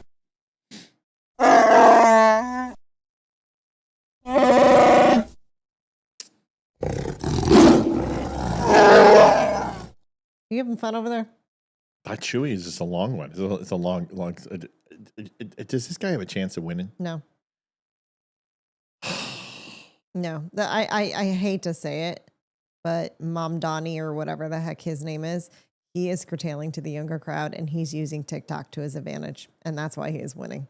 Yeah. And you have to, like I said, you have to go to the younger crowd. You have to go to social media. News is dead. Go to social media, and you have to do something that is going to catch the attention of the young kids. Because trust me, your looks ain't going to do it. No, not his. No, and your accent's not going to do it. So you need something that's going to make you a little flashy for these young 20-somethings to like you. And it's dyeing not your hair, what you're doing. Yeah, getting a tan and dyeing your hair ain't going to do it. Yeah, it's not what you're doing. You need to change your game because you seriously don't have any. Or you should support somebody who does, and that's not you. All right, moving on. Hey, speaking of farting, did you remember that gay couple that I told you about that had the shirts of Love My Family? And I told you the way that they were holding their kids was highly inappropriate. You remember this? Yes. Yes. Yeah, remember these guys? Yes, yeah. I do remember that. Well, these guys were arrested for raping their 2 adopted sons. And these pieces of shit got 100 years in prison apiece. And honestly, I hope they put them in the most sodomistic hellhole of their existences. I can't, listen, I don't want to wish harm on anybody. I have to say that. But there's an adage in prison that if you're a pedophile, you don't last very long. And unless you are in protected, some sort of protected status or solitary confinement, you more than likely are going to meet your end very quickly. And there couldn't be anything better for those two white boys after they're raped multiple times over extended periods of time. I hope they get everything that's coming to them. I really do. And I'd put them in the prison together so they could both enjoy it. Mm-hmm. I really, really do. So my prison brothers and sisters, let's not let me down. Okay? I want to see you step up to the plate and follow the prison credo that pedos get what they deserve. That'd be nice. Yeah. So, but of course, I'm not promoting horrible violence. Human beings. Yeah. Horrible. I mean, I'm not promoting violence. I mean, Yenny, Fukwuf. Seriously, Kat. there's some people out there who are good people who want to adopt kids and can't, and then They're these the pieces reason. of shits get to adopt two children to abuse them. Once in a while, revenge is a best dish served cold. A dish best served cold, not a best dish served cold. Revenge is a dish best served cold. There you go. That's what I just said. No, you said revenge is a best dish. Dish best served. reserved Queen's deer forest. Exactly. Don't hunt deer in the king's forest. Yes. Shit. That was it. Master Robin, you got boobs. Did you say Abe Lincoln? God, you're stealing them all night. Stop it. I'm on the West Bank. I'm on the East Bank. It's not exactly the mighty Mississippi, right? So hippie. Find the locksmith. Look at yourselves. You've been bamboozled. Run them It's up. close. I touched it. Oh, it's good. That was very well done. Thank you. Good. Thank you, sir. Okay. Are we done? Yes, we're done. Brunhilde. Are you done? No, You ain't you're got not. no toes, you ain't got no rose. We got about 5 more minutes of this. Just You ain't got no buckle toes, in. you ain't got no rose. He's going to switch to Princess Bride soon, too. So, just let That's you know. the first time anyone's dared to insult me. There we go. We got another 10 minutes now. All right, here we go. So this guy who literally, if you look at his vehicle, you already know you're in trouble. Because this ass clown, you can tell. The fenders dinged up, the side quarter panels have paint marks. I mean, this guy, you already know you're in trouble. So Home Skillet decides to get all freaking lefty. And he says, this is the time that I reach out past my beta soy boy attitude and I become an alpha male. Here is what happens to him. And this is beautiful. Like, this should happen to every lefty that does this. Show me your soy boy. Look at this guy. Look at you, bro. Come on. Where you at? Oh, let's go. Let's go. Let's go. Come on. Put you in the bathroom. Come on. Come on. Come on. Come close. Jump. Come close. You ready? You ready? Oh, you want something? You ready? Come on. Come on. Come on. Your car. They're gonna steal your car. They're gonna steal your car. Hey, come over here. Oh, wow. Fighting. Now he's fighting.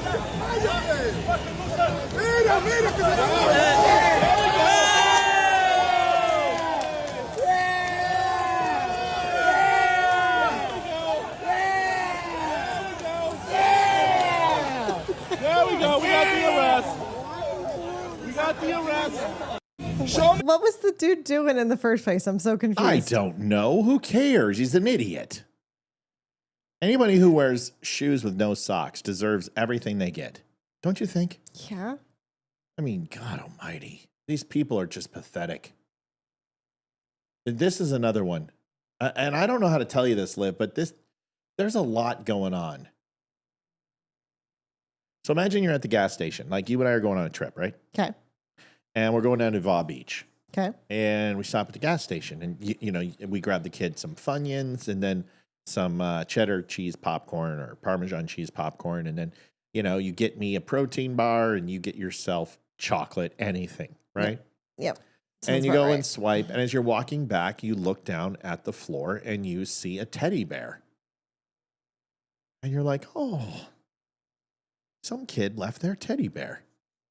And you pick it up only to find that this teddy bear is more in line with Sheddy Bear. Because this is what happened. Listen. New at 6. This is a story not for the faint of heart. First, we want to warn you, some of the details you might find disturbing. We've also blurred some of the graphic images from this as well. What you're looking at here is what San Bernardino County Sheriff's deputies found at the AM/PM at Bear Valley and Amethyst Roads in Victorville today. Someone had reported finding an object that appeared to be covered in human remains. It is a teddy bear-shaped object. It was left on the ground right outside that convenience store.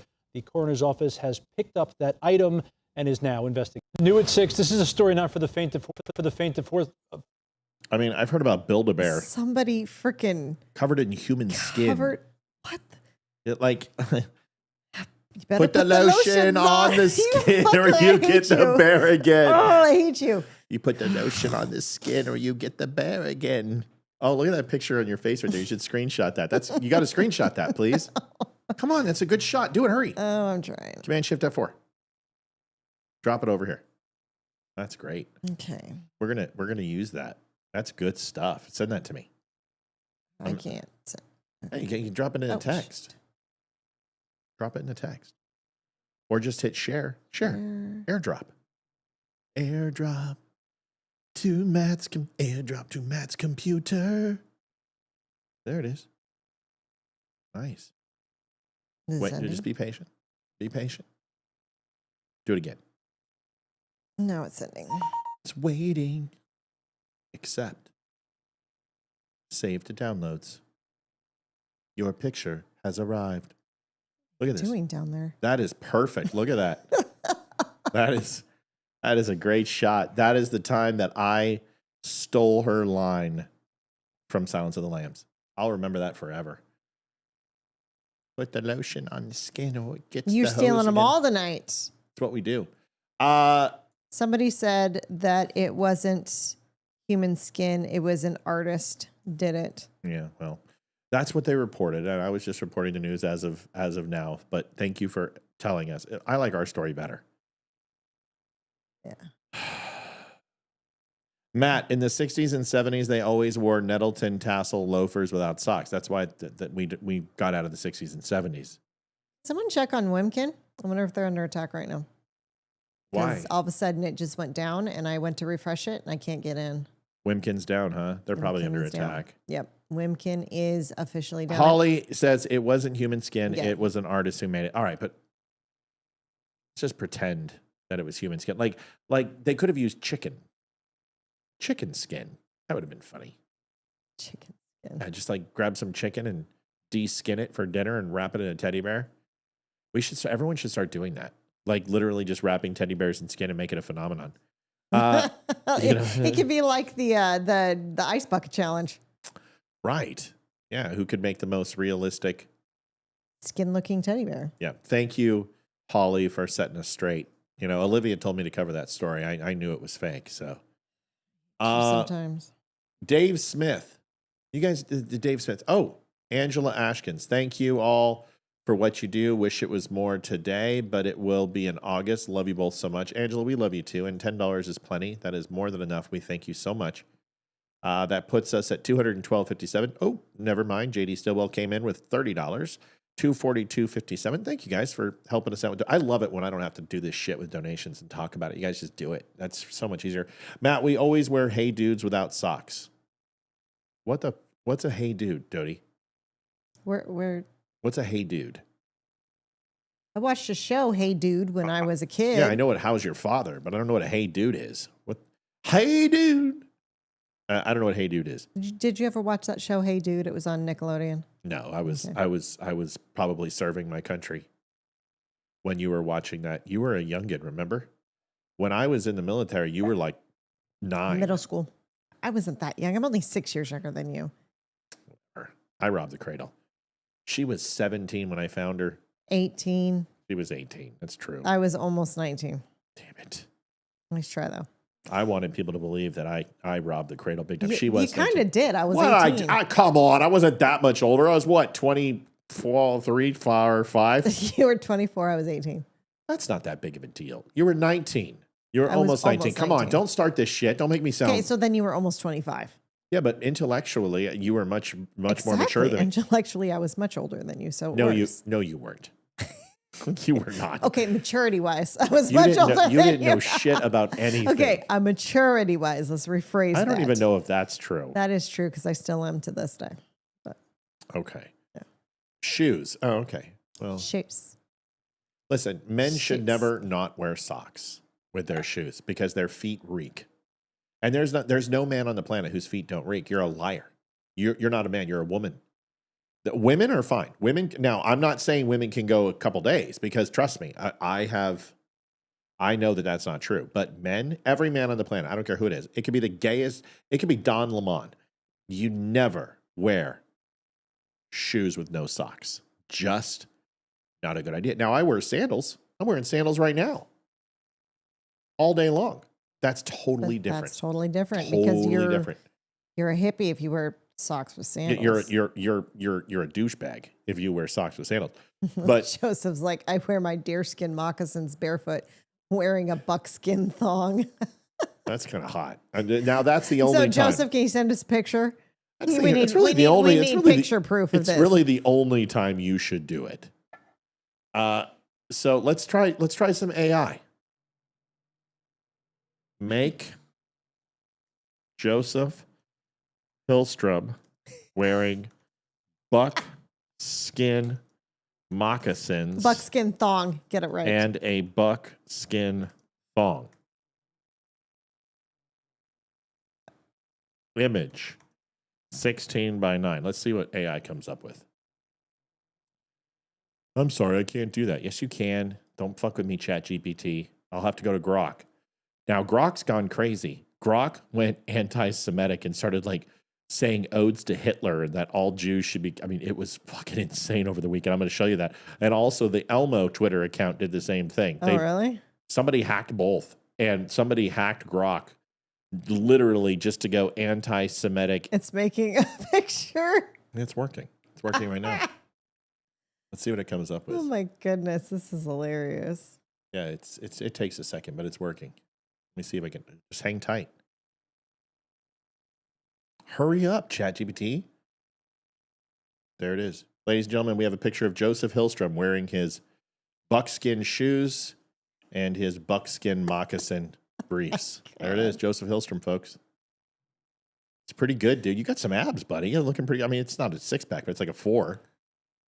Pretty good. It's either a 4-pack or you're 16 weeks pregnant. One of the two. You're looking good, buddy. Oh my goodness. Matt just gave us a transgender radar. Oh, I guess. Well, like, here's the thing. Do women have horribly smelly feet? I don't think I've ever met a woman that have been obnoxiously gross. I don't go around sniffing people's feet. It's not my pastime. But That's not what I said. I didn't say that. But when my shoes get a little, strong, you're like, hey, go spray the Dr. Scholl's. So that's what I'm talking about. I have never had to tell you, hey, honey, go douse those hogs in bleach. No, you have not. Okay, all right. Just thought I'd let you know. Dave Smith. This guy's a comedian. You saw him on Joe Rogan. He had a debate against that British prick. Yeah. Debbie Augustine, $220. Sorry, $262.57. Thank you, Debbie. And Dave Smith does not like Donald Trump. And you may think that this guy is all of that, but I want you to listen to this because it's important. Listen to how he talks about Trump, and you'll get an idea who this guy is. So he kind of he goes with the flow. 1 minute he's this, the next minute he's that. He's up, he's down, he's all around. Mello, $51.99. $314.56. Thank you for helping. Totally tubular. Cracks me up every time. Yeah, it is pretty funny. Thank you for helping us hit gold, Mel. This is Mr. Smith, and he's supposed to be a comedian. I've never heard him say anything funny. All he does is literally just talk shit about Jews and Ukraine and Donald Trump. Here he is. Enjoy this. Just so you know who he really is, because a lot of you are defending this guy all the time, and I just want to let you know he seems like a provincial douche. And he's like, well, you can't do nothing but attack me. That's because you just literally espouse anti-Semitic shit.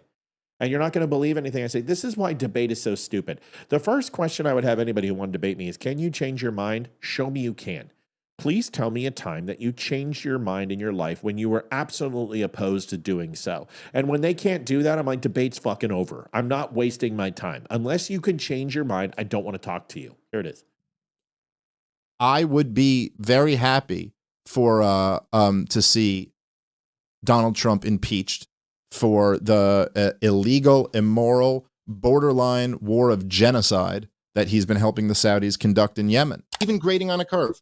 He is a war criminal who deserves to be tried and buried under the prison, just with, right alongside Barack Obama and George W. Bush and John McCain and all the rest of them. Let me just say this real quick. Donald Trump should be in prison for war crimes for what he did to the people of Yemen. How's that for taking on the right? You're just defending your Democratic president. I actually stand on principle. Lockdowns and keeping Fauci on the job and Yemen and Israel and Iran, and there's just like the government spending, and there's just a lot of them that it's like I just kind of can't forgive him for. But I think I might vote for Trump. Yeah, Donald Trump looks, and man, I supported him this last year. I apologize for doing so. It was a bad calculation. At the time, it seemed like the right one. But he should be impeached and removed for this one. For what one? He's a douche. What did he do? I don't know what he did. I don't care. All I know is that people give this guy. I keep looking at these people who get on TPUSA, and I'm like, what in the fuck are we doing? Like giving these people a platform. Here's the thing. And I just want to, it's not me sucking Trump's dick because I go after Trump a lot. Okay. And Mr. Trump, if you're available, I will take small donations for that effort if you need me to, as long as they have a few zeros after them. Jose says, will AI make you smarter without reading history books? No, AI is chronically wrong.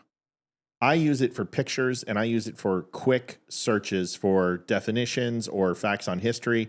And I always fact check AI because most of the time AI is wrong. I'm just letting you know. But anyway, if you were president for one day, if you were president for 30 days, if you were president for 6 months, if you were president for a year, I promise you this, you would get absolutely nothing done because the scope of the job would absolutely overwhelm you to death. You're talking about a guy right here who has been 4 seats removed from CEO. And there is no way on earth I would be capable of being a CEO for a Fortune 500 company. No way. My skill set would not scale. And I'm good. I am good at what I do. And I'm not capable. Because to see where the puck is going to be is a skill set in a game, moment by moment. But if you're a CEO, you have to see not where the puck is going to be, but where 32 other teams are going to be by the end of the year and 5 years down the road. And if you don't know the answers to those questions, every single day you're in office, you are literally bankrupting your company. You are setting it up for failure. So anyone who thinks that they could go in and just cut the budget by $2 trillion and stop sending money to Ukraine, and that there's not going to be ripple effects in the world's economy, that it's not going to change the geopolitical landscape or change the United States position or our stock market or defense contract spending, you're full of shit. You know what the fuck you're talking about. So all these assholes like Dave Smith who are just like, oh, President Trump, look at his spending and look at Ukraine. You don't know what the fuck you're talking about because you're too stupid to even do something intermediate in those companies. You couldn't come in and be a mid-level manager for a GameStop because you don't understand the inner workings of business. You don't understand the fundamentals of government. You don't understand the ebbs and flows of every time you put a ripple in the pond, you impact every single boundary of that pond and it comes back to you tenfold. I have mad respect for Joe Biden, Obama, Bill Clinton, every single, even Jimmy fucking Carter, for at least this, not floundering in a point where they literally quit. They may suck at the job, but at least they finished the job. Because most average laymen who think that they could do a better job than the president, they couldn't do a better job than the janitor for a Fortune 500 because they just don't have the skill set. And for any of you who think that you do, please call into this show and I will prove you, I will undress you verbally and demonstrate that you have no fucking idea what you're talking about. So just leave him alone. Let the man cook. Is everything Trump's doing okay? No, I'm not happy about Ukraine. I think him just unloading weapon systems on Ukraine right now is a horrible idea. I think it's going to escalate the war because the only thing that Putin talks about is war. The only thing he knows how to do is war, and we're playing right into his hands. All it's going to do is embolden Iran. It's going to embolden China. It's going to embolden North Korea. It's going to embolden South Africa to literally watch the United States do what they always do, which is keep their thumb on the scale. And it's going to distract us from Taiwan because that's what we should be focused on. Ukraine means nothing. Let Putin take it. Who fucking cares? It's changed hands hundreds of times. Nobody cares. I'm not condoning Trump's actions with Epstein. I'm not condoning his actions with vaccines. I'm not condoning his actions with lockdowns. I'm not condoning his actions for a lot of things. But I also understand the intricacies of running something of this magnitude, and nobody on the planet, except for a chosen few of 47 different people, even have a scintilla of an idea of what it's like to run a country, and none of us do. So maybe we should just shut up and let the man cook. We voted him in. And that's the funny thing, is the people who voted him in are whining almost as much as the people who voted against him. It makes no sense to me. Let the man cook.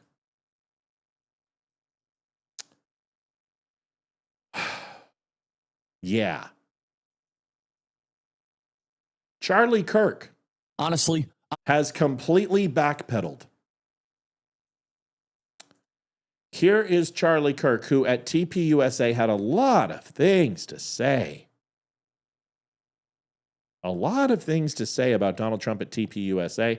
Here is what he said today after, I guarantee, honestly, a phone call. I'm done talking about Epstein for the time being. I'm going to trust my friends in the administration. I'm going to trust my friends in the government to do what needs to be done, solve it, balls in their hands. I've said plenty this last weekend. So if you guys want to see my commentary on it, that's fine. Honestly.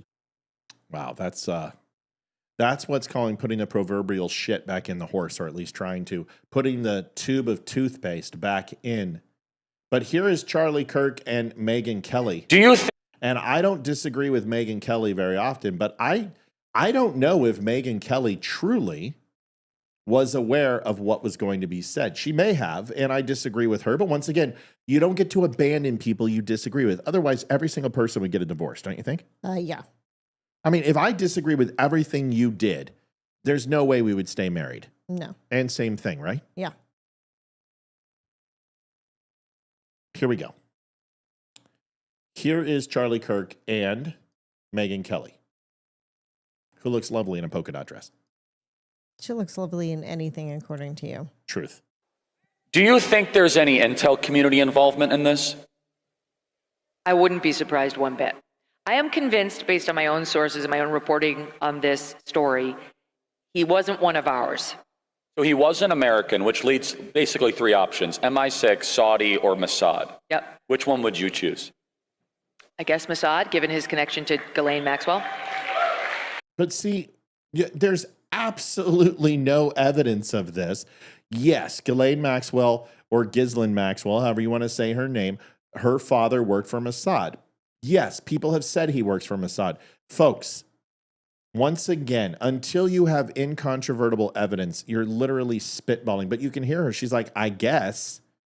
But this is what they did at TPUSA. It turned into an anti-Israel fest. And I'm telling you, that's not going to last. 94% of Republicans agree with what Donald Trump did in Iran. 92% agree with us backing Israel. This is a small fringe. And these people need to realize is that this bullshit flirting with anti-Semitism to get clicks, it's only going to last for so long. It will turn against you. It will come back to bite you. I promise you. People have tried to destroy the Jews before. You're not doing anything unique.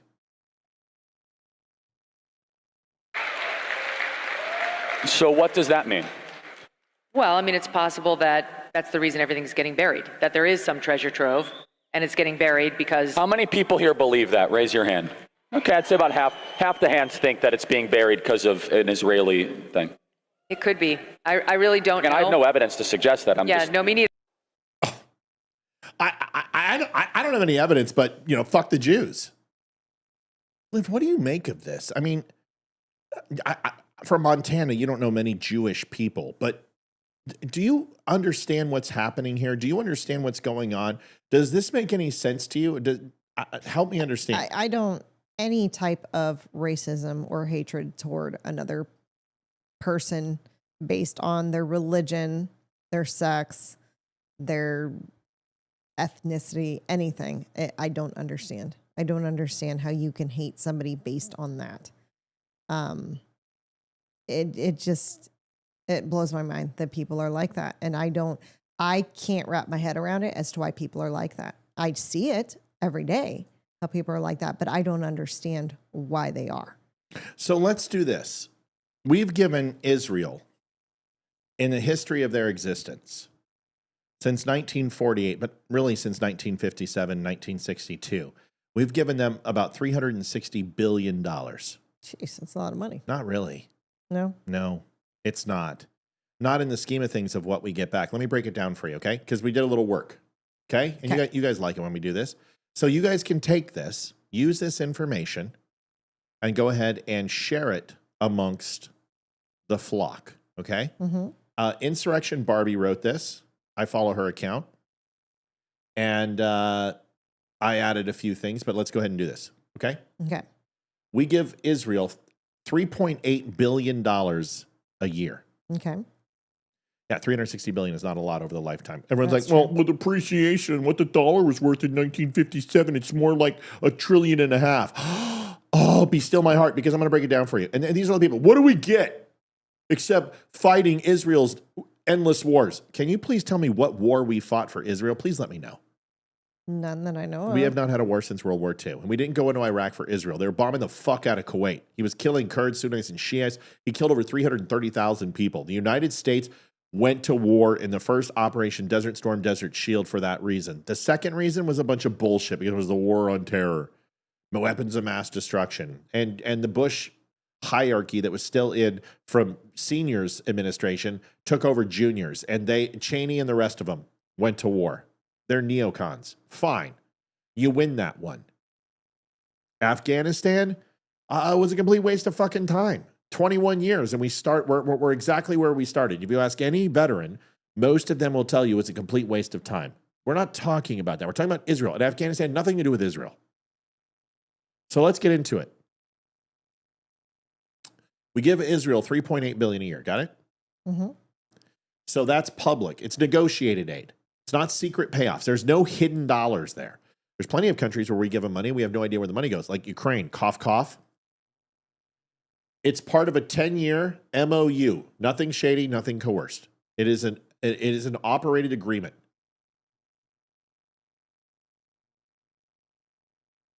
What the shit? Sorry. I don't know why that opened up. Okay. 75% of that money, of that 3.8 billion, Liv, okay? Okay.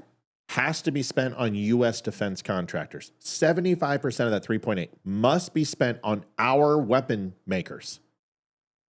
So it's effectively a subsidy to the American defense industry, not a blank check to Israel. So take 3.6 of that, which is what? Let's just take 1 billion of that, okay, and give it to Israel. And the rest comes back to the United States through defense contracting. So it's a subsidy. Okay. It sustains 15,000 to 40,000 U.S. jobs across states like Texas, Arizona, Alabama, and Missouri. So, once again, it goes into our pockets. Replicating Israeli counterintelligence would cost us $6 billion a year. Creating Mossad, creating an intelligence group that we can't talk about, creating the infrastructure in Iran, in Syria, in Egypt, in United Arab Emirates, Jordan, and everywhere else. Mossad is a massive intel community inside the Middle East. And when I say massive, it's massive. Well, how do you know? You're just some podcaster. You're right. I know nothing. Israel gave us access to human intelligence in Iran, signal intelligence across the region, real-time anti-terror data, constantly. From Stuxnet to Gaza tunnel intel to Hezbollah intercepts. Strategic assets we don't have without Israel, period. American public support is long-standing and consistent. Gallup polls show 60% of Americans supported Israel over Palestine from 1990 to 2020. No blackmail required. Israel is popular on its own merits, especially post 9/11 and during the Second Intifada. Support among evangelicals and national security hawks explains GOP alignment. Progressives were still largely supportive through 2010, and the reason why they're not is because of Barack Hussein Obama. So what did Israel allegedly get by blackmail? If the conspiracy theory were true that Israel was using Epstein to compromise U.S. politicians, the question becomes the following. What did they achieve with the intelligence gathering that they couldn't get already? Here's what the facts say. They didn't block the Iran nuclear deal, JCPOA 2015, which Israel fiercely opposed. They still face UN criticism, and the U.S. hasn't moved the embassy further or granted them more territory recognition. They didn't get U.S. boots on the ground in their conflicts. They haven't received increased aid beyond the formal MOU, and they haven't silenced U.S. criticism from media, Congress, or human rights orgs. If Epstein was a Mossad blackmail operation, it was the most ineffective blackmail in intelligence history. The U.S.-Israel relationship exists because of mutual strategic alignment, not secret sex tapes. The American public support Israel consistently without coercion, and the U.S. already benefits economically, militarily, and diplomatically from their alliance. There's simply no blackmail payoff to point to. Oh, well, they send a lot of money into our politicians. So do a lot of countries. We just had the president of the United States receive how many millions of dollars from China for the big guy? Burisma from the Ukraine, money laundering, multiple seashell or overseas companies and fraudulent companies, offshore accounts, shell companies. Give me a break. So there you go, Liv. Thank you, sir. You're welcome. Appreciate it. Here is something that you know a lot about. Tell us about Target. A couple years back, you made a video. Yes, I did. And what was it about? Target had a entire Pride section. But it wasn't just Pride. And I can understand having a little section, you know, with rainbow shirts and whatever. But they had girls' bathing suits, like young girls, like 2T, 3T, 4T, after you don't need a diaper, with little pockets to tuck back in. They weren't shorts, they were female bathing suits. They had drag queen dolls and drag queen stuff. And there was some dude, I don't even remember their name, but it's some drag queen that is like XXX rated and what they do on the internet. Yeah, there were disgusting. there were adult warning labels It's on disgusting. on the dollhouse, remember? And it was in a package that looked like a Barbie package or an American Girl package. It was bright pink. Mm-hmm. It was something that little girls would definitely go for when they're looking for a toy, and it was on their level. I had to stoop down to look at the box. Yeah. It wasn't up high, it was down low. And so I looked who this person was. It's absolutely disgusting. Way up high. Yeah. And or I mean, down everything. low. I mean, you can show the video I'll go if you want. wherever you will go. You can show the video if you want. And I went Listen, to two if I'm different rocking out Targets. Lifehouse, you've got to show some respect. Great. Awesome. I'm not going to show the video. I can't find it. I don't have it. I But know. I've But got if it somewhere. Rumble, But- who has 50 plus on there with 9 likes, come on, Let's Rumble see. people, we need your help. Yeah, only Rumble 10. 10. Rumble people, we need your help. We do. You got to help us, guys. Rumble should be much bigger than it is. People ask that all the time. What the fuck is wrong with Rumble? Because no one puts their thumbs up when they watch. Yeah. And it's I all went to 2 different Targets. I went to one in Virginia, that's our local Target. And then I went to one in Maryland, which is way, way leftist state. And the Maryland section was there was a lot more in that one, but So here are 2 lesbians who go into Barnes & Noble and are absolutely appalled at the grooming that is taking place. Watch this. This is ridiculous. Okay, we're gay, but we're in Barnes & Noble's, and there's a kids book section, a gay kids book section, and this shit is crazy. Look at this. Okay, there's the gay BCs, right? Bye-bye binary. Bye-bye binary with a mohawk on a baby. Gay BCs, you're not ready. Can you hold this? Okay. What? A is for arrow and ace. B is for bi. This is crazy. We're gay, but this is crazy. What? For a baby? Okay, E is for equality. We'll take that. F is for family. Okay, we're getting better. Okay, why did it start so crazy? Just for hope. It got better. I is for intersex. It's pushing it. For a baby, this is pushing it. J is for joy. J is for joy. We'll take Tio and Tio. That looks nice. Forgot this one. K is for Kiki. Oh wait, I guess there's no gay word for M. It's like the library. Remember the pictures I showed you at the library? Yeah. That they had kids or books in the kids section that were so I have a question. Disturbing. Yes. Like Lady Gaga, I was born this way. I was born this way. So let me get this straight. If you're born this way and you don't have a choice and it's just in your genes, it's in your DNA, it's who you are. You're sexually predetermined to be gay or straight, and you've known it since forever. Which people understand that there are a lot of pockets where the first 3 years of your life is fragmented and your memory retention, your true cognitive recognition really doesn't start happening until 4 or 5 years old, where you can reflect when you're 30 or 40 back on things. Mm-hmm. You might have flashes, but people are like, I was born this way. You have no fucking idea if you were born this way. My mom told me so. Yeah, your mom also wears giant pink fucking dildos and wears a pink bow around her neck, and her name is Bob. That may have had some influence on you. But even if you're going to say, I didn't have a choice, I was born this way, this is who I am, then why do you have to market it if it's not going to do any good? If people will never, ever drink anything but Pepsi, then why would you make a Dr. Pepper commercial? Exactly. Why would Dr. Pepper ever waste the money? It's a waste of money. Who are you curtailing to? If everyone's born and their disposition is set and they like dicks or they like vagina and that can never be changed, then why would you need books? Well, their argument is it's equality.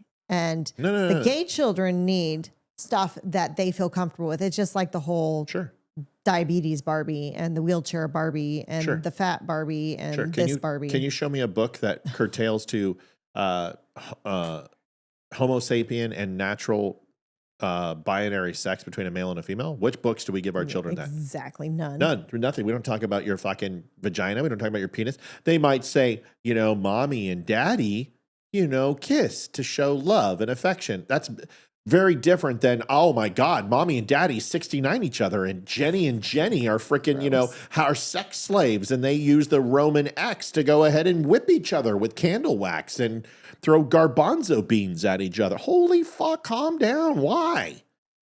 No child needs to celebrate their sexuality at 6 years old. You know what they need to celebrate? See Dick run, see Jane and Spot climb a hill. This right here, just the last couple of days. So there's songs that I will not listen to with my children. And when they were younger, it would come on my playlist and I would just immediately forward it. But it's got a good beat and they liked the beat. And they're like, Mom, why can't we listen to this song? I'm like, because it's inappropriate. We don't understand what it means anyway. Can we just no, you cannot. So now my children are understanding why I forwarded those songs, because they understand what they mean now. And Ethan, the last few days, has actually come up to me and said, these are really disturbing because I now know what they mean. Yeah. And it's gross. Well, it's not that it's gross. It's gross to him because he's 12 and it's like, he doesn't get it. He doesn't want to think about that. He's a 12-year-old boy. He doesn't want to. Freaking 5 and 6-year-olds don't want to think about sex. They freaking think they're going to be Spider-Man and Superman when they grow up. They don't have a freaking clue what it means. Right. And the fact that they need to be marketed to, I think it's absolutely disgusting and wrong. No, it's crap. It's complete crap. It's just, listen, and when I say it's not disgusting, well, of course it's disgusting in the sense, like I see two guys kissing in a movie and I'm like, fuck that. I just don't want to see it. Because listen, I want to see two girls kissing, completely different. But that's because I'm a chauvinist dick. At least you can admit it. Yeah, I'm a chauvinist prick. I mean, two lesbians is completely fine, but two gay guys, no. I don't want to see another guy chomping on another guy. It's not my thing. Sorry, not into it. Hey, man, and I'm not knocking on you. You can do whatever you want in the privacy of your own home. But I don't need to see two main actors literally going after the Al-Qaeda terrorist and go around a corner and bump into each other and lock eyes and start making the fuck out. It's not really my thing. Okay? I don't care. I don't want to see Chris Pratt fuck Ryan Reynolds. It's just not my thing. Now. Throw Hugh Grant in there and we might have something. Oh, that's disgusting though, but you're not going to enjoy that. You know what I'm saying? Now, if it's one of them, Hugh Jackman. I mean, Hugh Jackman. I like Hugh Grant. Hugh Grant likes women and black women who look like Marvin Hagler. Yeah. Dude, that guy had Elizabeth Hurley and wanted to fuck Leonard Spinks in a dress. You know, he got a transvestite, a black transvestite. He had Elizabeth Hurley. Yeah, I know. I mean, can you fucking imagine that? That'd be like me having you and I go out and I hit that Nancy chick who was on earlier. We don't know what Nancy looks like, though. I know what Nancy looks like. And listen, when people don't have their profile pick up more than not times than they're liberals, it means they're fat and ugly. Not Republicans and conservatives, because our viewers are all beautiful.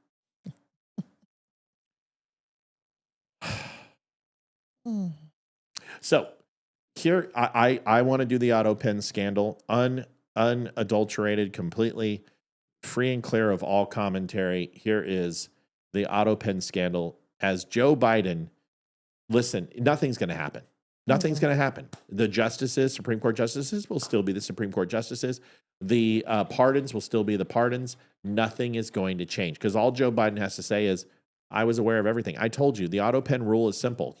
As long as you have a docket, as long as you document every pardon, and as long as you understand you used it in good faith and the person who you're signing knows, then the Autopen's legal. And Joe Biden just has to lie. And we all know he has no problem with that. And all he has to say is, oh, yeah, I was aware. And he already did. He was aware of all 9,000 pardons. Yeah, right. This guy can't even remember what he had for fucking lunch unless he checks his diaper. Here is the video. Oh, corn again. Son of a bitch. Oh.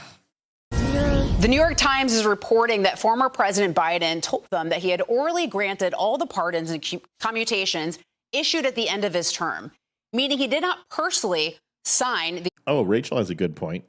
Good way to debunk born this way is identical twins separated at birth and adopted by different parents if only one twin turns gay. No shit. It's a really good point. Mm-hmm. I guarantee that that's happened somewhere. Well, here's the thing. It's not just that, but consider this. What happens when people decide when they're 50 years old that they're all of a sudden gay? They're like, no, I was straight until I was 50, and then I just fell out of love with my wife, and I started fucking my neighbor, Bob. And what happens to the people who were fucking Bob all along, and they say, you know what, now I like women? You wouldn't be able to change that unless there was a choice involved there. Official warrants for clemency. Biden told the Times that he did, in fact, make every single one of the clemency decisions himself. Stephanie says, nice save, Matt. I'm glad you caught that. Now stop it. I'm interrupting everything. But says that the Autopen was used to sign the warrants since there were a lot of them. Now, according to the Times, Biden called Trump and Republicans liars for saying he was incapacitated and his aides used the Autopen without his authorization. Alicia, I see you're shaking your head. Your response to this? Well, I have so many responses to this because we're supposed to believe this at this point. It's really hard to swallow that statement there, that he said that he made the decision on, quote, every single one, when we know from so much reporting that there was a limit to his time where people had access to him. So there were decisions that were made, quote unquote, after hours. We know that for a fact. And so to say that it was every single one, I'm going to have to see the receipts on this one because, and this is the question before Congress right now. They're trying to figure it out. That's why we have a line of aides and staffers coming up to testify. Who knows what we'll find out, but it's an interesting statement. David can barely sit in his chair. You guys aren't seeing this at home. He is literally dying to get in here, David. You're both onto something American people need to pay attention. Time, math. How many commutations and pardons in one day? And how many hours would it take for him to do this individually? It strains incredulity. Remember Hillary Clinton said willing suspension of disbelief? Just do the math on what it would take for him to do that individually when he couldn't cognitively get through more than a few hours a day of work. You know, why weigh in on this now? I mean, isn't this just adding fuel to the fire? Exactly what was going through my mind, Lisa, because these individuals, look, Ron Klain, others are expected to go up and be deposed on Capitol Hill. And, you know, he is not doing them any favors. I mean, look, we watched the former president fight with the short stairs on airplanes, stages at, across the country, fighting with teleprompters. It was all very evident in front of us. And now he's choosing to fight with the Autopen because he doesn't like it. But notice something he said there. Yeah. His exact words matter. It's very lawyer-like and Clinton-like. I orally did this. This is why, watch very carefully, because I've seen this play from the Clintons, from others. They come out and they make a very clear lawyer but somewhat ambiguous statement that you really can't challenge and prove. Orally is a key word. By the way, as the journalist in me, so it's worth noting that the interview, we're told, from the New York Times was only about 10 minutes. Mm-hmm. Didn't want to expose himself too long because, surely the New York Times is wanting to know, too, like, okay, if we sit with him for 30 minutes, 40 minutes, will this become confusing for him? Will he exhibit some of that mental acuity decline? But apparently this interview with the New York Times is only about 10 minutes, we're told. It's a tightly controlled dodge. Well, where's this heading, Alicia? Well, I think it's heading to I don't recall. This is a setup for his aides once they get in there before the committees and they start answering questions when they say, oh, so what about this act of clemency I don't here? recall, Senator. Do you recall him orally telling you? It's very easy for them to say, to be able to, relieve themselves. Listen, I didn't want to get involved in Joe Biden's mess.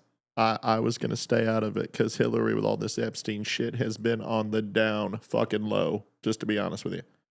But I orally satisfied many people while I was president, and it didn't matter. Man, woman, child, even that little chocolate chip cookie vendor, I orally satisfied all of them, and I'm willing to do it again. I don't know about Joe Biden's Autopen, but I'm orally ready. I just thought I'd let you know. Thank you. Of any sort of commitment to the truth by saying, I don't recall. Remember the elderly man with Robert Hur? I mean, this is setting up the you're right on. I am going to put that money on in Vegas that you're right. This is setting up the I don't recall, the ambiguous statements, and what do you have to prove? Although that made me so mad because he took the classified documents when he was a vice president, or when he was United States Senator. And then when he was a vice president, when he was completely with it. So that really frustrated me from the special counsel, Robert Hur.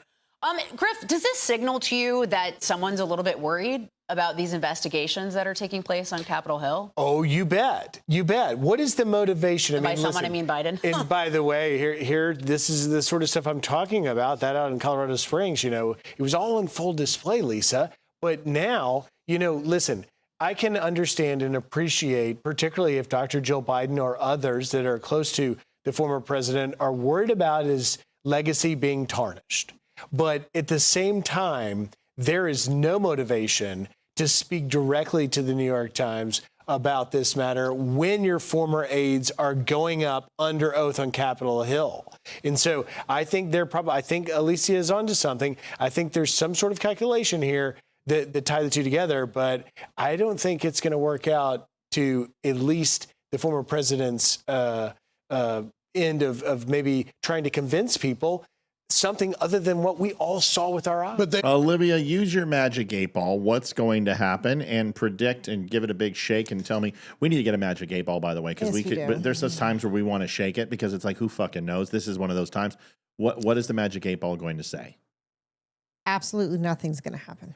Yeah, I don't even know that's an option on a magic 8-ball, but I think it will just be so magical that it will choose that nothing is going to happen. Ghislaine Maxwell, nothing's going to happen. Even if she gets in front of Congress, nothing's going to happen. They'll never hold these people accountable. You guys, I have been black-pilled. I was telling Olivia what it is. Blue pill means you want to go back into the Matrix. Red pill means you want to come out of the Matrix. Black pill means you're like, fuck the Matrix, fuck the real food, fuck everything. It's all burned to hell. Nothing's going to happen. Dogs and cats living together. Mass hysteria. I'm black pilled. It's never going to happen. Nothing. None of these people will go to jail. They randomly get people like George Santos, who are like Bob Menendez, the people who are real shitbags. Even Matt Gaetz wasn't held accountable. He just got to walk out. I am black-pilled. It's not going to happen. Nothing's ever going to happen. So just let's get over it. Let's just talk about what we can talk about. Let's talk about the successes. Let's talk about the failures. Let's talk about, but when it comes to holding people accountable in Washington, it's never going to happen until it's us marching on Washington, unified, ready to clean house. It's not going to happen. So let's stop pretending, because guys, take a look at France. France has a revolution every 25 years. Okay, take a look at Russia. Take a look at South America. Take a look at the United States. The Civil War wasn't a revolution, but it may as well have been. It was literally the changing of the course of history and two opposing sides disagreeing. That's a revolution. American Revolution, Civil War. We've had two in our nation's history. It happens all the time. And it's the only time that change happens, when the kings reach into the serfs and the peons and the peasants, and they finally say, enough. I don't care if you're descendants of Charlemagne. I don't care if the gods will banish us forever. You're fucking going down, dude, because I am sick of starving through winter so you can have freaking Cornish game hens and 50 harem. It's the only way it works. So yes. No, I'm not emotionally exhausted. I'm not Charlie Kirk. I'm not going to rip on Jews because I'm tired. I can't believe that comment, Holly. If that's who it was about, if it was about Charlie Kirk, help me understand it. Were you, when she said he respected a boundary, sometimes you're just emotionally exhausted? Yeah, it was about Charlie Kirk. He's still pro-Jew. He has a funny fucking way of showing it. Because he went on TPUSA and he literally instigated trashing Jews. Tucker Carlson did the same thing. It's not okay with me. There is nothing wrong with questioning Israel, but I just laid it out for you. They are so terrified of losing their base. They don't know what to do. Sometimes they're for Trump, sometimes they're against, sometimes they question. Just call balls and strikes. And if people don't like it, then God forbid, maybe your numbers don't go up for a month. Who cares? I've been doing this shit for 4 years and I have never lied to people and I've never told them what they want to hear. Ever. I've never was like, oh, I really need to save my audience today. This is going to, how many times have I gone on and said, I'm going to lose people tonight? Several. And I don't want to lose people, but that sucks. But I'm not going to sit there and bullshit you for a paycheck. I'm just not going to do it. There's no point. And if in order to get $1 million show, if I've got to lie to people, what's it worth then? Then you're owned by the corporations. You become Tucker Carlson and you lose your money at Fox News and you go, well, I'm going to lose my New York apartment unless I do something. Well, I guess I'm going to go ahead and I'm going to eat bread from Qatar now. I'm going to go ahead and start shilling for the Russians. Well, that's not my thing. How about you don't shill for anybody? How about you just tell the truth? Because there's people out there who make a very good living and do very well who just tell the truth. And Eric Carlson, as much as I disagree with him sometimes, he tells the truth. Demani Felder tells the truth. Megyn Kelly, for the most part, tells the truth. I just don't understand.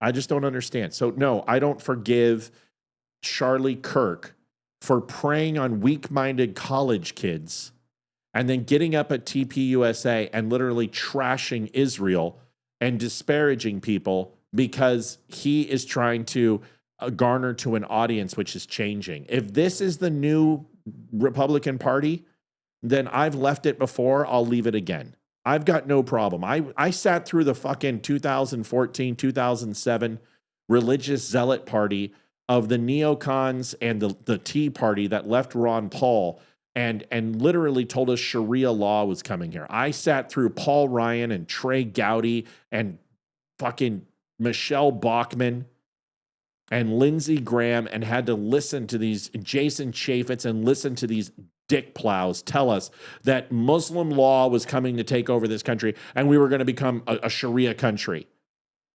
Now, most assuredly, now you can worry about it because we literally let in thousands upon thousands upon thousands of unchecked Muslims into our country, and they are taking over key parts of our country. Now you can talk about it, but nobody's talking about it. Everybody's talking about the Jews. The Jews are already here, you fucksticks. Why don't we talk about the illegal Sharia fucking Muslims who've come over and taken parts of our country over? Why aren't any conservatives talking about that? Well, because they're getting money from Qatar and they're getting money from the Muslims. So they don't do that. So they sick and prey on the Jews like they always have. This is the shit that our party's going to, and I'm fucking adamantly against it. That's it. Sorry for my tirade. Holly had a response. Go ahead. What does Holly say? That's not true. You once told me Trump would never win swing states. What? That's what she said. When did I say Trump would never win swing states? When did I say those words? Show me, quote me, give me the episode. I said 18 months before he started running and shutting his mouth and stopped running on trading card games that he hadn't have a chance in hell, and every single number did that. And the moment that I said he did one of two things, which was either is adopt abortion policy from Nikki Haley and put her on the VP ticket because of her popularity, or he switches his abortion policy and lightens up, then he'll win the election. Guess what he did? Exactly what I said. And I can prove it. I can prove it to you. I always love it when people do this. This is good. Holly, I appreciate your challenge. I accept. I accept. I'm going to get busy. Hold on. Why won't my window open? I don't know. And by the way, nice deflecting into the election, which has nothing to do with what we're talking about, but we'll do it anyway. Oh, come on. Why won't it open?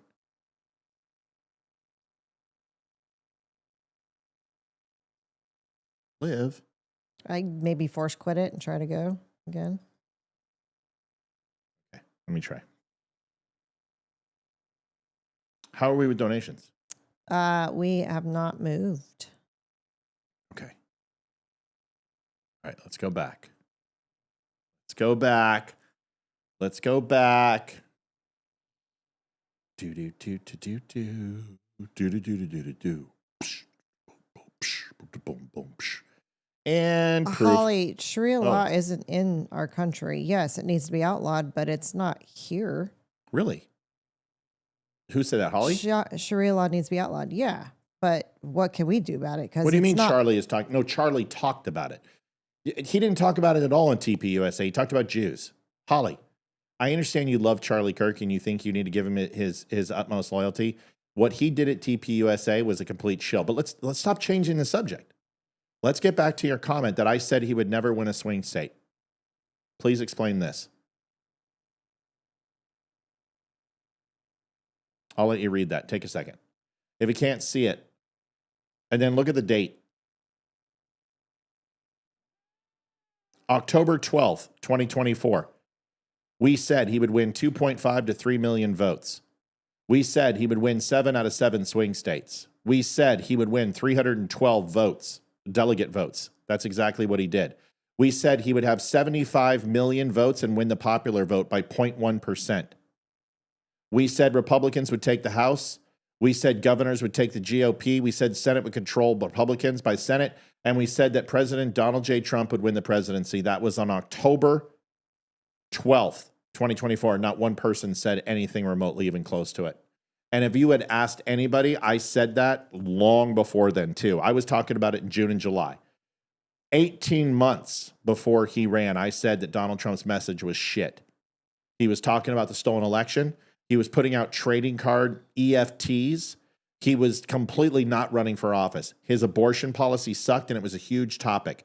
We had just lost the primary. We lost the general. We lost the midterms, and we hadn't won anything since 2016. And I said this continued behavior of talking about J6 and talking about abortion the way he is and talking about a stolen election, he will not win. The moment he changed that and he got Corey Lewandowski in office, this all changed.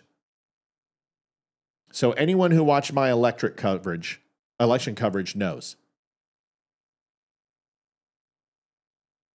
Yeah, I never told you that Trump would never win swing states. That's a blatant lie. So there you go. He talked about it today. He said a lot of things today. He also said he was going to stop talking about Jeffrey Epstein and start talking about the Jews. Because you want to know why? He got a phone call. He got a phone call. It's the same reason Steve Bannon backed off. It's the same reason Tucker got the phone call in the middle of TPUSA, because if you go see the interview between Tucker and on the stage between Tucker and Charlie Kirk. Listen to this. Tell me this is the same ones that you heard earlier and when Tucker went up there for 5 minutes and just lambasted the Jews. Here you go. See, what I don't understand is why we can't call balls and strikes. I just don't understand it. Why do we have to defend people ad nauseum? Why can't we just say, you know what, they screwed up? Here you go. The real scandal here. Listen to this. So the real scandal here is who he was working for and where the money came from. That's the actual scandal. And no one will say anything about it because the answer... Was it American intelligence? No. Was it Saudi intelligence? Was it British intelligence? It was Israeli intelligence. And everyone's embarrassed to say that because you're not allowed to say that or something because you're a hater. But you're not a hater at all. You can think Israel's a great country that deserves our support, as I do. My best memories are in Video's Israel. not on screen. I know. Oh, okay. Taking my family on vacation there. But it's still a foreign country, and it's a fair question to ask, were you running a blackmail scheme in our country? And I think the answer is yes. So they were asked, and they're like, we're not going to tell you. And it's like, well, so why are we sending you all this money every year if you won't answer a simple question? If you're actually running a criminal enterprise in our country, which seems like they were, then you should answer the question, and no American citizen should be embarrassed to ask that. It doesn't make you a hater or a wacko. If the former Israeli prime minister is living in his house, like, what was that? And if his girlfriend and co-conspirator is the daughter of a Mossad agent, which she was, why is it crazy to ask that question? It's not crazy. Actually, it's very obvious. And no one should be embarrassed to ask that. No one should be made to feel like a hater for asking that. Asking a question about a foreign country does not make you a bigot at all. And in fact, the effect of not asking that question, the rest of us are all kind of embarrassed and like, oh, can you really say that? What that right there causes hatred and creepiness, and everyone feels like it has to be conducted in secret. When you're not allowed to be straightforward about something, the conversation and the thoughts tend to become diseased. So who's going to defend that?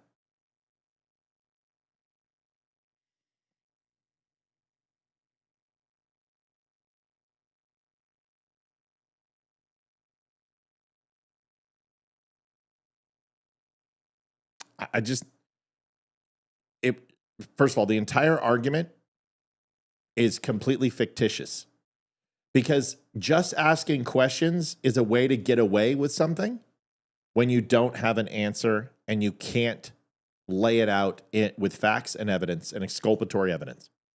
So you ask questions. I'm just asking questions. I'm just asking, it's like Candace Owens.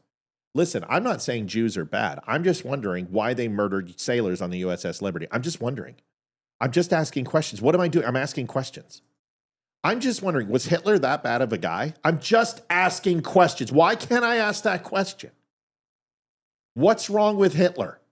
What did he really do that was that bad? I'm just asking questions. I'm just wondering. No, you're not asking questions. What you're trying to do is you're trying to garner the reaction of the person in front of you to explore where you think they are and what you can and can't get away with. Because if Tucker Carlson said that to me, I'd say, wait, time out. Where's your evidence? Just give me your evidence. Just walk me through it. Oh, well, Ghislaine Maxwell's father. Okay, are you saying her father worked for Mossad? Yes. Okay, her father was running Epstein? Is that what you're saying? No. I'm saying Ghislaine Maxwell did. Okay, so what's your proof that she was a Mossad agent? When was she recruited? When did she go through IDT? What was her probationary operation? What was her theater of operation working for Mossad? What section did she work in Mossad? What level did she work through Mossad? Was she level 5, 4, 7, 9? What level? Because each level has different job parameters. Some of them are responsible for agricultural. Some of them are responsible for search or science and technology. Some are geopolitical. And what level is espionage? And if you don't know, well, then you don't know what you're talking about. So, Tucker, what level did she work in with the IDF or Mossad? You want to know. Because nobody knows, because it didn't happen. It's not real, because they never worked with the IDF. They never worked with Mossad. They have no fucking idea what they're talking about. So ask the question. Go ahead, ask the question. All right. So do you have any evidence? No, I don't. I'm just asking questions. Why? So I'm going to ask you a question, because I'm just going to ask a question. What is your fucking point? What are you trying to establish here in front of 7,000 people? Why don't you just rip the fucking mask off and tell us what your point is? Why don't you say it? This is the problem with all anti-Semites. This is all people who are racist and people who hate Muslims. Just say you hate Jews. Just say it. Stop fucking, none of us are stupid enough to know when you talk shit about Democrats, you don't like liberals. You don't like liberal policy. When you bash socialists, you don't like socialism. You hate socialism. Well, when you sit here and you say anti-Semitic shit and you go, I'm not anti-Semitic, I'm anti-Zionist. It's the same fucking thing. You believe a sovereign country does not have a right to exist. I'm sorry, but that aligns with Hitler. That aligns with Mein Kampf. It aligns with Mussolini and Mao and Che Guevara. You are literally a fascist, and the socialist, and the spectrum of those two are closer together than anything else. A lot of people go there left and right. No, they are totalitarians. They're authoritarianism. They're dictatorships. And that's what fascism is. That's what communism turns into. What are you trying to say? Just say it. And if Tucker Carlson would just say, I don't like the Israeli government. And honestly, I wish Jewish people would start doing something about it. Just like I wish people in Iran would actually rise up over the Shah and the clerics. And it's hard to separate them from the Shah and the Ayatollah and the mullahs. And I will not separate them until they rise up. Say the same thing about Jews. It's okay. You can say it.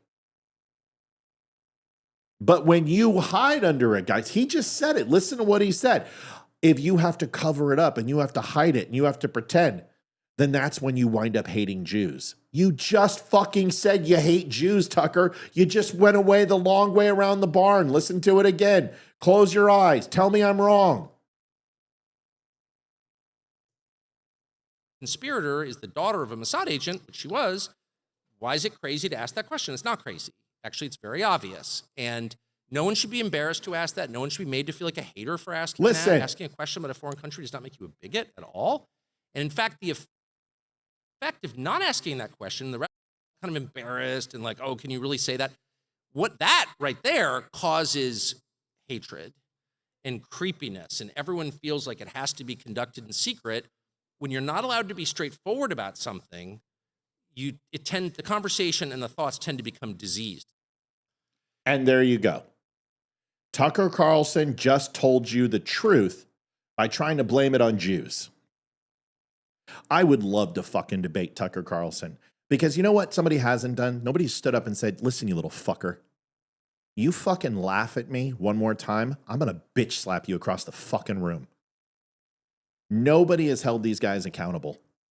They're pipsqueak little dick dorks. He's a multi-millionaire who lives in Manhattan. He's a fucking elitist.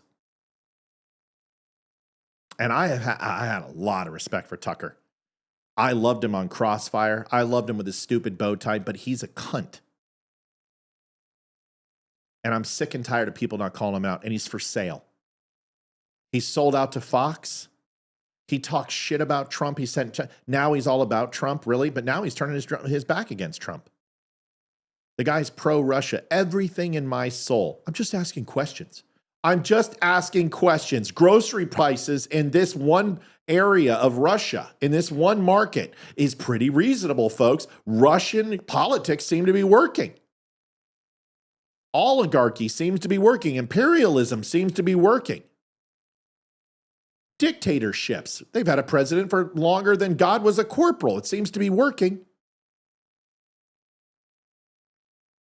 I would love to go head to head with Tucker. He doesn't have the balls to do that with me because I'm not going to play his fucking game.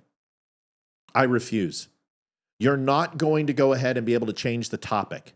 And Holly, I have more respect for Holly than I do Tucker Carlson because she said something and I don't think she apologized.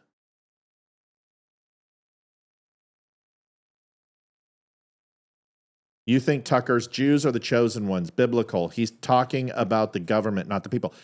He's not talking about the government. Because somebody says, I like the Jewish people, but I don't like the government, then you don't like the government because they're synonymous. You don't like the people. Why is he espousing shit about Rothschilds? Why is he allowing people on his show talking about the USS Liberty? Why is he espousing and saying shit about the dancing Jews? Why are him and Candace butt to butt on this type of stuff? Why do you think he's just talking about this now? Come on, wake up. Holly, you've been watching my show longer than 8 months. I am baffled at why you're defending Tucker. She's been watching a while. Why are you defending Tucker? How can you not see it? Do you think Candace Owens is being righteous? I'm sorry, hon. You can go. I'm willing to stay on. This is important to me because I care about people. And I am just, listen, I'm not trying to get you to agree with me. What I'm trying to get you to do is take another look at this. And have you been listening to Tucker? Did you hear him defend George Santos? Do you agree with George Santos? Do you think George Santos is a good person? And Holly, I have more respect for you than I do Tucker Carlson.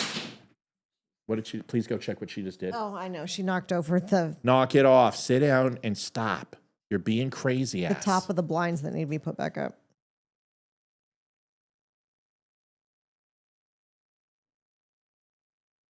Holly, I would appreciate it if you would at least tell me when I told you that Donald Trump couldn't win any swing states. Because if you remember, my point before the 18 months was that usually most times swing states are split 50-50 between opposing viewpoints. That's usually what happens. Very rarely does someone win all the swing states. Reagan and Mondale comes to mind. I think Obama won against McCain, took the swing states. But most of the time, in most races, swing states are split. I would never say that because historically, I know the numbers. I'll never argue with you when it comes to politics. I would love Tucker Carlson, because I would just be like, dude, Tucker, seriously, can you please tell me when this despotism started when it came to, are you going potty? Could I have a full glass of water with ice, please, punk?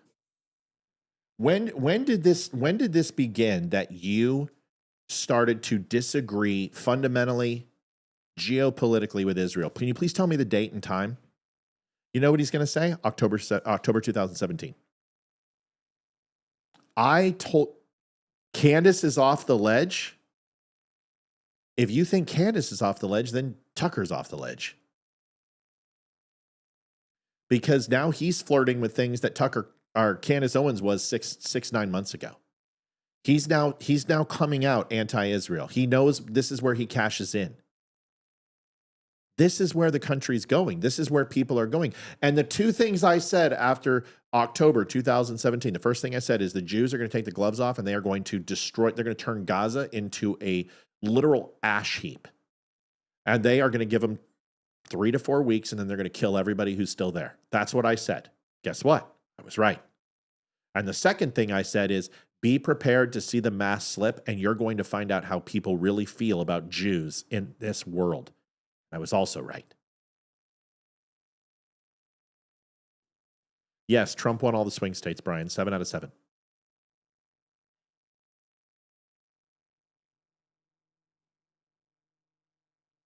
Yeah, Tucker has always been about Tucker. Tucker was not a Trump. He's not a MAGA. He's not MAGA. In fact, he's not even a Republican. He's not even a liberal. He's politically agnostic. He's an opportunist. It couldn't have been over 4 years ago, kiddo. Holly, I told you in 2020 who was going to win that race, and I told you Trump wasn't going to win. And I warned all of you before the race, 36 hours before, I said, guys, actually 3 weeks before, I said, there are millions of ballots that are waiting for mail. They've all warned us. Donald Trump 9 months ago went after the USPS. Remember Hillary Clinton? Remember Nancy Pelosi when he wanted to defund and stop the appropriations bill going forward? When she tried to extend and increase the USPS's budget like $100 million to handle all the mail-in ballots? I told you what was going to happen in 2020. I even told you how they altered the election, and it was unconstitutional. I was the only one who said it. I was the only one who told you that they put in mail-in ballots over 50 million in market, and I wound up being right.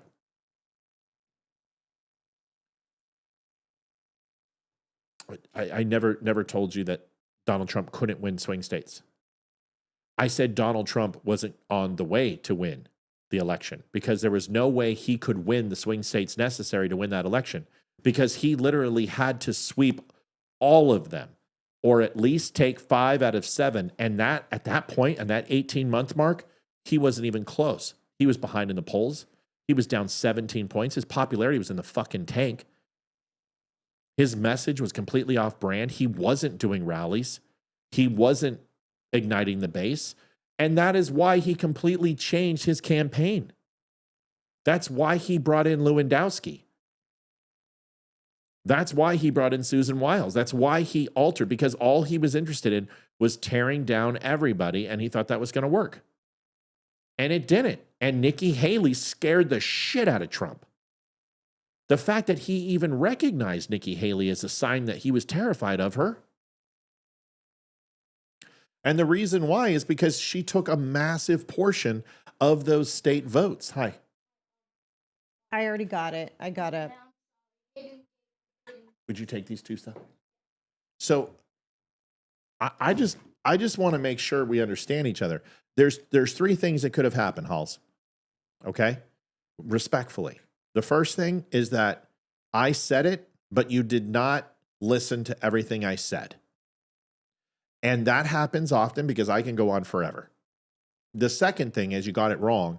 Or the third thing is I don't remember. I know I don't remember isn't the conversation. Olivia will tell you, I remember every fucking thing I say and what somebody says to me. Fortunately. Everything. It really sucks in arguments, man, because he pulls up shit that I said 10 years ago. Every word. Pisses me off. But I guarantee you, as I am assessing and saying Trump has no chance to win if he keeps doing what he's doing, I guarantee those words came out of my mouth. And I guarantee I looked at Nevada, I looked at New Mexico, I looked at Ohio, I looked at Michigan, I looked at Wisconsin, North Carolina, South Carolina, and I said the following words, and Georgia, and I said, and here's what I said, Holly, and I'll tell you the words that I said. I guarantee it. These are the words that I said. We haven't won anything since 2016. We lost the midterms in 18. We lost the election in 20. We lost the primaries and midterms in 2022.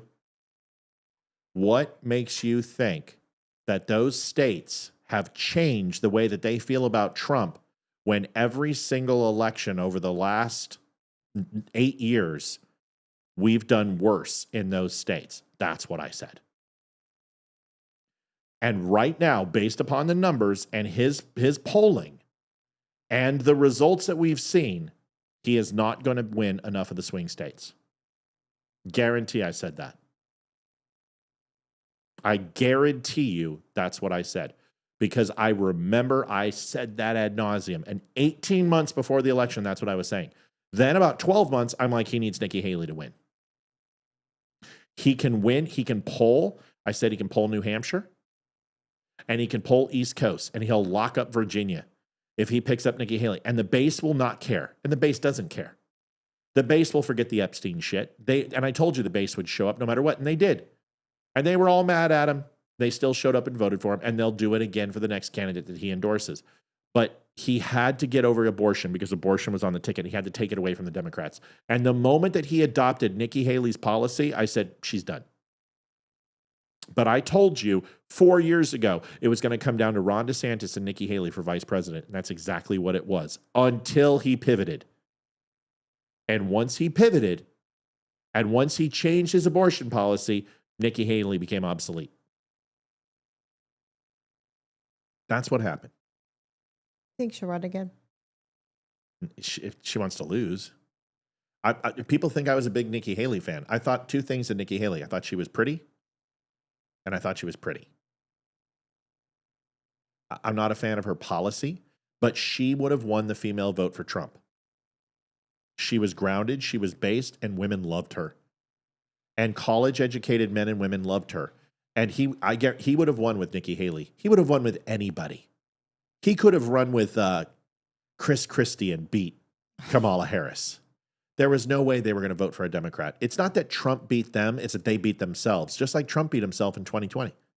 Now people are like, oh, Matt, how do you say that? Stolen election was the dumbest words you could have used because it played right into the Democrats because they didn't steal it. They used the courts, and everything they did was legal based on no precedent. They should have filed that it was unconstitutional, but by the time he did that in January, it was too late. The Supreme Court justices were like, not a fucking chance. We've heard every case. You have filed 34 different cases in every single state, and you've lost every single one. We're not going to listen to it. But the unconstitutional route, the one that I was screaming, would have won in court because they used judicial powers to send out mass ballots during emergency powers in COVID. And the state's constitution cannot be usurped by the courts without writ and decree and power of the state legislators. They never did it. It was an unconstitutional election. He had a chance. But once those electors came in and they got counted, it was over. Once those states sealed their electoral votes, it's done. They're not going to usurp the power of the states. That's why I said the whole time, stop talking about stolen elections. Look at the mail-in fucking ballots. Look at the 90-10 splits in the blue counties. Why were 7 swing states and the bluest of the blue counties 90-10 splits has never happened in the history of any election, anywhere. Towns that have 22 people are split. There's never a consensus. Maybe up in New Haven. Or maybe up in that little small place where there's 5 people and they vote and they predict the election and vote at midnight. I don't remember the name of the place. Whatever. But if you look at the history of elections, it always bases it off the national. The biggest splits you see is 60-40 splits, one way or the other. You never see 90-10s. Maybe in deep blue areas like New York. But even in Manhattan, you don't see 90-10s. You just don't see it. Because we're an amalgamation of different political views. And people closet their voice, and you may think that they're Democrats, but honestly, they're not. They're closet MAGA or they're closet liberal. And if you take a look at that, you look at those deep blue counties, you look at Philadelphia, you look at Georgia and Atlanta, you look at those areas, it was a 90-10 split, and that was absolutely antithetical to what happened nationally. Nationally, it was a 60-40 biggest disparities. Either Trump went 60 and Biden went 40, or they went 55, 45, whatever it was. But it was nominal, 20-point swings, which is pretty average for landslide elections. Hillary Clinton was the same way. Never would you see 90-10 splits in all 7 swing states in the bluest of the blue. It means they stuffed the ballots. They sent out mail-in ballots to people who had never voted before, never registered before. And the courts did it legally right in front of you.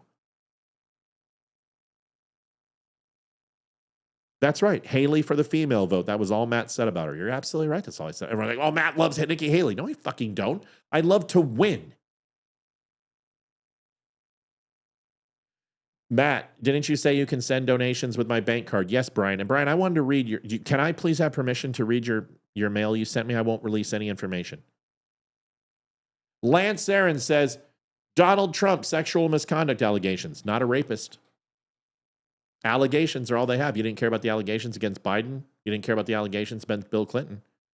Why do you care about the allegations against Donald Trump? You can't have it both ways. If you think that Donald Trump is guilty of sexual misconduct, that's fine. Then you have to say the same thing about Biden. Are you willing to say that Joe Biden raped his daughter? The allegation was in her diary. Are you okay with that? Can you say that? I appreciate, Lance, your dedication. Just say the same thing. I'm cool with that. Otherwise, what sexual misconduct are you talking about? You're going to talk about the teenage girl who retracted her statement and only released it in 2016 and 2020? Wow. And 2024? All 3 elections? You're going to talk about E. Jean Carroll, who dropped the case, didn't bring it up, waited 30 years, and then brought it up during 2016 and then backed off, then brought it back up in 2020, then went ahead and civilly did it in 2024, but criminally was thrown out because there wasn't any evidence? There was no charges. There was no DA. There was no rape kit. There was nothing. It was all thrown out. So you're talking about 2 people went in the dressing room and he fingered her consensually, and then she went ahead and cried wolf, and then did it to 7 other men, and then painted her rocks and called her cat pussy and vagina? That one? Oh, Lance. Thinks rape is sexy. You're such, come on, buddy. You couldn't last 2 minutes. Call in, Lance. I don't do trolls. Not like this. You want to do it right, call in 276-200-2105. I will fucking blast you off the planet. You're not ready. Learn some kung fu. Go snatch the pebble out of the grasshopper. You're not ready yet. Sure, dude. Nice comeback, bro. Ooh. Oh, what a comeback. That was solid. Sure, bro. Keep dismissing your overlord dork. What? What are you talking about? I can talk shit about Trump. I'm just not going to sit here and pretend that he sexually assaulted E. Jean Carroll. I'm not going to sit here and pretend that he sexually assaulted anyone. Did he say some stupid shit on Howard Stern? Yeah, he did. You know who else did? Why don't you go ahead and look at the list of politicians who said stupid shit? That was his shtick. Come on here and say something sexually. He put a woman on a fucking subwoofer as she fucking masturbated on air. Howard Stern's a douche. Now he's all like, oh, equality, man. I'm all about, everybody gets a say. He was a sexist cunt for 30 years, a shock jock. And then you're surprised when people make up stories. Come on. Come on, dude. Grab him by the pussy. Oh, I've never said anything. I mean, maybe you haven't said it. Maybe you say grab him by the cock. I don't know. I don't know if you're a pillow biter or not, but you're not impressing me at all. Got a lot of words. Facts, dude. Facts, not words. Facts. You can't dispute anything I said. Dispute one thing I said. Was he charged with rape ever? No. Was he ever charged with any sexual misconduct in a criminal law? No. He's not a felon for fucking any sexual assault. He was civilly, dipshit. Civilly. Do you know that you know what? You sexually assaulted me. I'm going to sue you tomorrow. My chances of winning are grotesquely huge. Just because I accuse you. Most of the time, the defendant loses in civil cases. Just happens. The preponderance of evidence is lower. And there was enough for people to say that her story was plausible. And I agree. I guarantee he fingered her in that dressing room. And 30 years later, she said it was rape, just like she accused 7 other guys of the same thing. And if it's happened to you 7 times, maybe you need to look inward and maybe it's just you. Yeah. What do you think, Lance? Oh, God, Lance, my kung fu is too strong for you, dude. I've been dealing with people like you for 4 years. I'm just like, I'm like the fucking Matrix. I'm Neo. I'm just swatting bullets out of the air like piddly little flies. You're boring the shit out of me. All right, so I'm going to read a letter instead because Lance is boring me. He did it, though. Okay, you spelled though, T-H-O. Dirt. Gotta be Gen Z or something. I would love to see him come on and crash out. That'd be awesome. But he won't. He doesn't have the balls. Vagina man. Okay. I gave you enough time. Off with your head. You fuckwit felon civil sick cunt. You're from England? Fuck, dude. We have 1,776 reasons not to give a fuck what you say. It's been a while since I've taken after the trolls. This is good.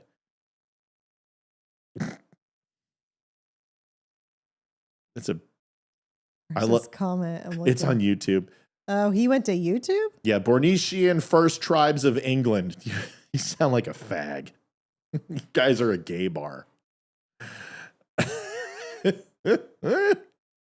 You are America's problem. Yeah, because I live here. No, where's Lance's comment? It's in YouTube. They're all on YouTube. You're America's problems. It's you are, you stupid fucking limey fuck. Your is not Y-O-U-R. You're supposed to master the fucking King's English, you stupid piece of shit. Y-O-U apostrophe R-E. How can you not fucking master second grade English? Even for a limey, you're fucking stupid. How do you not know this? How can you be a grown man and not understand the King's English when you're from England? Hey, don't assume. Don't assume gender. Come on. Come on now. Thanks to the French. You guys have trusted the French. At least we just paid them off, and then we stole Louisiana from them for a song. We also bent you guys over the table. How many times do you expect us to bail you out? Seriously, we even fucked up Iran for you. You guys started that in 71. We saved you in WW2. You guys would be speaking fucking German or Sputnik right now if it wasn't for us. Show a little fucking respect, bitch. Fucking across the pond.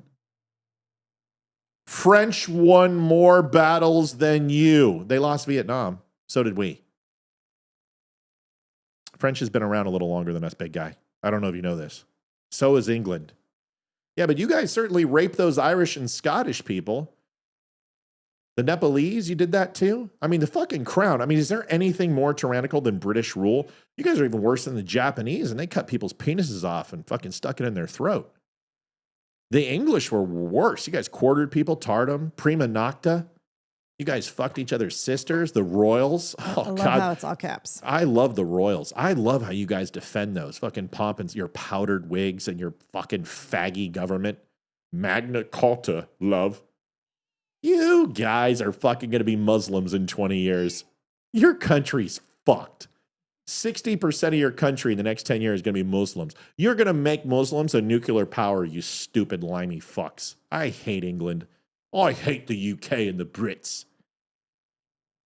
Bunch of fags. You should start doing your... I'm 58 and I don't give a fuck. Well, you're going to be fucking literally raped by Muslims soon. Good luck. I hope Parliament goes ahead and stands up for Queen and country love. By the way, the Queen isn't dead. She's fucking hiding. Some watery tart lobs assault at you isn't the basis of a governmental system. The only thing good about England is Monty Python. The Beatles suck. Jethro Tull, the only other good thing about England.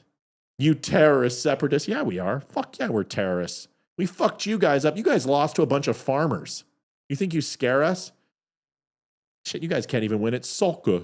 Oh, sorry, football. Football. No, I think he's just pissed because... He's not pissed. He's just trolling. And he's fine. I love it. He doesn't even mean what he's saying. He's just angry. So angry. Melissa says, that's enough. Not a good look, Matt. I don't really care.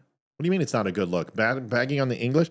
Sorry, somebody comes in here and starts tearing up America. I really don't care. I probably have spent more time in England than this yokel. And I have more respect for England than he does. I just troll better than him. It's a great look. I haven't done it in a while. So here's the message. Let's do this. This was something I got from Brian Scott. Now, Brian and I didn't get along very well. I'm wondering if Benicio Torres here is going to be my friend afterwards. Maybe he'll be like, you know what? I really like you, American. You're salty. By the way, you guys are worried about sexual assault. How's Prince Andrew doing? Has he fucked any little kids lately? Or that's right, Yenny, you tell him. I'm just wondering. I'm just wondering, since you care so much about American presidents, how the prince is doing. How's the prince? Right? Is it okay? He spent your tax dollars to pay off a woman he raped, a young girl. Showing their true colors. It's not THE. The guy's just... Yeah. He's awesome. He's a good guy. I think it's a very good look, Melissa. I'm sorry you don't like it. But I haven't done this in how many years? It's been a while. I mean, it's been at least a year, right? This bad. How long has it been, Liv? How long has it been since I've taken after a troll in chat? I mean, really, like this level. I don't know. Not like, shut up or you're a dick, but like really went after a troll. I don't know. Be completely honest. He's boring. He's not even doing really good. Black Sabbath and Iron Maiden, I'll accept them. Meh. I don't. Sure. I mean, but you're telling me you can't do without Iron Maiden and Black Sabbath? I can. Yeah, I can. Okay. So Brian Scott, and obviously we must be doing right because we've got a shit ton of viewers on. Melissa, I'll stop because you're like, I've never seen Matt like this before. Melissa, there's many mediums that I can converse in, and I can get down in the dregs with people really easily. So I'm not all, high vocabulary and all about facts. Sometimes I can be emotion, and it's good. Sometimes it's okay. All right. Oh my gosh. I can't even understand what he's saying. Now he's just melting down. Now it's just like he had a stroke. How Christ I respect you? He just stroked out. How can you respect you?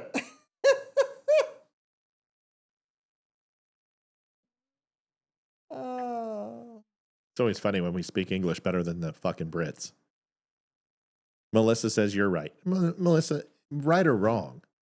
I appreciate you calling me out. No, it's not the best look, but trolls aren't the best. See, the difference between our show is that you got to slap them around once in a while.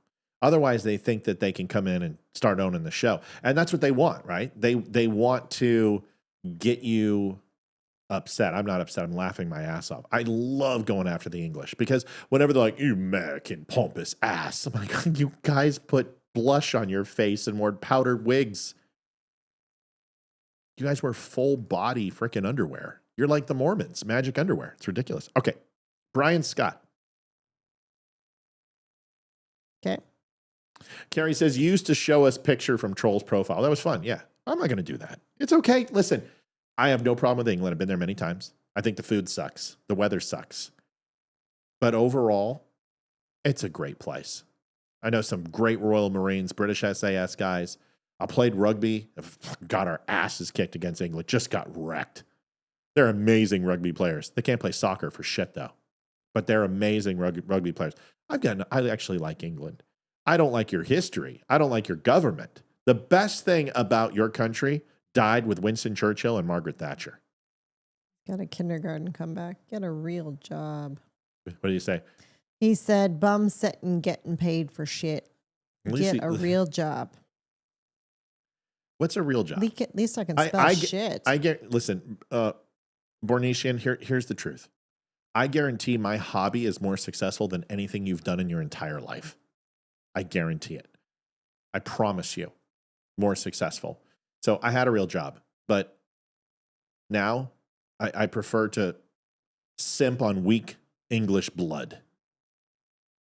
Oh shit, here he goes again. Alistair Craig Lagan. What? You said they're struck. Arthur Craig Lagan, Ohio. Yep, that's his name. Call, dude. Your name is Alistair?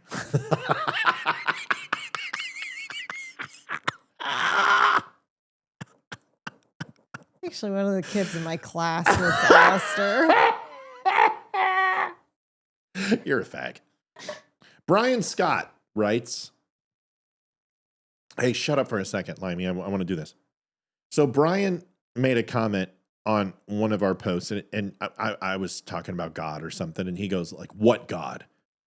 And I'm like, okay, so I can blow up or I can take it. And my point is this, is I struggle with faith anyway, so I don't like when people question my sincerity. So when I'm talking about faith or I say a prayer or something, you better damn well understand that I struggle with it, and it means I really am trying to work through it, and I care about it. I can't talk to Benicio del Torres anymore. So I'm gonna do this, okay, Libby? Okay. Yep. Okay, I'm sorry. I can't defend our honor as Americans from this limey anymore. Okay. So Brian writes afterwards, and Brian, I think we went round and round a little bit, and I think we said some things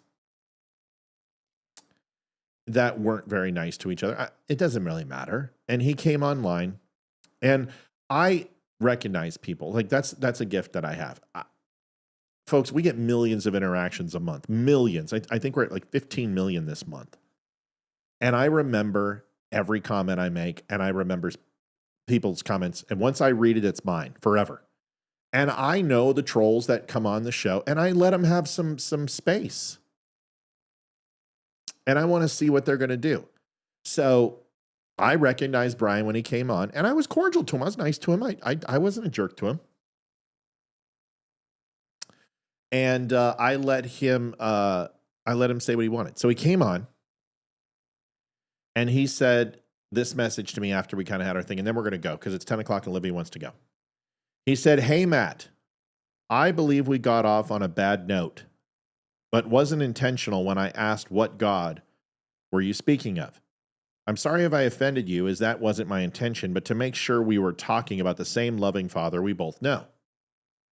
I really don't like texting because, in my humble opinion, no emotions can be heard, and sometimes we take it wrong because of that. I'm Brian, and your show was on my feed, and I've been hooked ever since. Benicio, you want to listen to this part because you're going to be back. Awesome show every time. I'm the one that was wanting to donate to the show, but I didn't have the correct card to do so. I'd still love to help out the show. I mean, I look forward to watching it every time it's on. I can Cash App or Chime. If not, kindly send me the show's information. I'm 54 and disabled, so I'll send what I can afford. But just know that, and please don't unfriend me show is great, and I share it. It has some awesome content. I can't imagine how much it costs to run, but I would like to contribute to it monthly as I get paid. Thanks again, and I'll be looking for that information so I can help out. By the way, I've got a couple friends watching it now. In your face, the truth, whether we like it or not. No misleading, no false accusations, nothing but the facts. For that, I thank everyone involved with the Don't Unfriend Me show. Thanks to everyone involved. I thought it was a very nice note, and I thought I would read it because here's the deal. I don't know most of the people on here. Some we interact like Holly, and I could choose to take off on her, or some twat waffle comes in and makes a comment about Donald Trump's sexual misconduct and can't back it up because they literally don't know what the fuck they're talking about. They watch CNN. It doesn't matter who those people are. I wish them the very best. But if you're going to come in here and you start being a dick, I'm going to do it right back to you. That's just the way it is. And if you come in here and you're nice, I'm going to be nice to you. And you know what? You get what you need. You come in here and you start, trying to slap me around. This is what you need. You need me to bitch slap you. Your mom isn't available anymore. Maybe your wife left you. She's fucking the milkman. I don't know what it is, but you need someone to make you feel dejected and rejected. And I'll fulfill that role for you. I'm here for you. But if you want to have a different role and you want to have someone put their arms around you and slap you on the back and we can have a conversation, we can get along, and then we can drink a pint, love, I'm your guy. But I can also bitch slap you too. I'm here for you. Okay? So, Brian, thanks for the message. I like it. I thank you. And I'm glad that you like the Don't Unfriend Me show. To Benicio del Torres, fuck you. And to anybody else who wants to have a conversation, dial in. Call in. Just have a conversation. 276-200-2105. Dude, he's like 8 hours ahead of us. So maybe it's 5. He just got back from the pub. He just got done, and that's true. Literally, he's gonna play the fucking NyQuil game. Yep. He's gonna drink 2 shots of NyQuil and see if he can beat off and finish before he falls to sleep. If that's the climax of your night, no wonder why you're attacking my show and my job. That's a tough game, by the way. It's impossible. But the good thing is you win either way, right? You either get a good night's sleep or you get one out. It's a good night. It's a good game. It's a fun game. What is wrong with you? Is this still not a good look? Oh, jeez. All right. Liv, 1 minute. It's all you. I have no words after that. I don't know what to say. Play the NyQuil game. You want to play? No. Come I'm on. good. It'll be fun. No, because then freaking I pass out for 24 hours. NyQuil freaking messes me up. Yeah, but then I can have my way. I can do it anyway. You're right. Okay, folks, thanks for watching the Don't Unfriend Me show. We really appreciate you. Are we finished up on donations? Yep. After all of that, we didn't get one more donation after that giant extra. No, Mel was the last one. Thank you, Mel. Oh, I love these. What is it? Oh, it's people hitting me for copyright material. They're like, on one of your news articles, you used one of our images. And I'm is like, that what it was? Yeah, and they're like, please write us a check for $500. And I'm like, okay. Oh my God, please. Phone was off. Oh, Mel. All right, hold on. All right, quick. I am having fun. This is a good night. I love this shit. I live for this. You know coffee. What is he, a Korean? $2 make you all that? $2. You know coffee. Emotional damage. Oh, I have it. Hold on. Oh, shit. What'd you do to your computer? Oh, I went to my shadow corner, which shuts it down. What? I don't want to do a verification. What am I doing here? Yeah, skip. Sign in. All right, Mel, we're ready. Then we got to go. You got to remind us at the beginning of the show to make sure the phone's on. No, I restarted the computer and I forgot to. It's my fault. It's my fault. I'm waiting. Melissa, I never liked to bother people. I apologize if I cuss too much. I try not to cuss very often. I mean, I do cuss, but not like that. Not like Mel. But you start, Mel on, God, Mel's got a filthy mouth. Mel is horrible. Bar of soap when you're done talking to her. Just bad. Speaking of Mel, she's here. So No, God! No, God, please, no! No! We have that almost. No! sorry, Mel. Go ahead. Sound effects over. What do you want, sister? No, I just wanted to comment for something that you had said earlier, whatever, about the Trey Gowdy and Jason Chaffetz, about them slamming Sharia. Yeah. Let me do this. Let me answer Brian Scott. Brian, I've sent it to you now. Like, this is at least the 5th time. It's thedumbshow.com/donate. I'm not talking to you, Mel. Thedumbshow.com/donate. You just go there, and then there's a spot. You put the number of the donation you want to do, and then you put in credit card, debit card, Apple Pay, PayPal, or Venmo. You can do it any way you want. That's how you do Brian's it, buddy. on Facebook? Okay. Brian, I'm going to post. I already sent it to him. It's my in email? I've sent it a bunch. Okay. Brian, email me. I can help you out. All right. So go ahead, We've Mel. all been trying to help Brian. It's okay. Go ahead. What do you want to talk about? Well, no, and because you had said back in the day that Trey and Jason, whatever, were slamming or saying that, there's going to be Sharia law, blah, whatever. And then not long after in your conversation, you're going, yeah, but now it's starting to come to the forefront. Well, that was fucking 20 years ago they did this. Yeah, I know, but were they wrong? Yes. No. Yes. Because Yes. looking at what's happening in England, Yes. France. No, that's not the United Spain, States. I don't give a fuck about Canada. England. I don't care about any of those countries. No. I understand that, Mel, but- you asked a question. Do you want me to answer it? Sure. Yes, it's wrong. Their specific plight was that Christianity and the government would be replaced by Muslim extremists and Sharia law, that women would be in burqas and we would lose our constitutional rights as Muslims were going to take over our government and our country. That is in no way, shape, or form anything even remotely indicative of what they said. It was a flat out lie, and it was not true. The population wasn't here. The restrictions on visas were here. After 9/11, the ability to get into our country was almost impossible. It's not even possible now. What England and France and Spain are going through is that they have had a mass immigration of illegal gypsies and vagabonds and immigrants, illegal immigrants, into their country that were unfettered and unchecked, that have literally changed the population from a genetic level and a genealogical level based by replacing English people in that country. They were overrun. The United States is not even remotely close to that. There are pockets that have massive Muslim influence that are very, very small and contained, but still a threat. But Jason Chaffetz and Trey Gowdy and Michelle Bachmann, all of them 100% were wrong. And we are not even remotely close to having the United States take over by Sharia law. Not even remotely close. So go ahead. No, but your northern border is. What do you mean? Minnesota? That's what's happening up. No, yeah, it's happening in North Dakota. So there's pockets. No, up the northern North Dakota, where I am from. Yeah, but that's not the United States. And I'm talking about the US. And yes, other countries have absolutely 100% embraced globalism and has embraced through the NWO that philosophy. And that is why having Donald Trump and Joe Biden and Kamala Harris were right there. And if we had it, we would be doing the same thing. But Donald Trump is in office, thank God. And he is shutting it down. Now, what happens 4 years from now, I can't say. But exactly, we are not under the threat of going under Sharia law. That is a ridiculous notion. Not in the United States.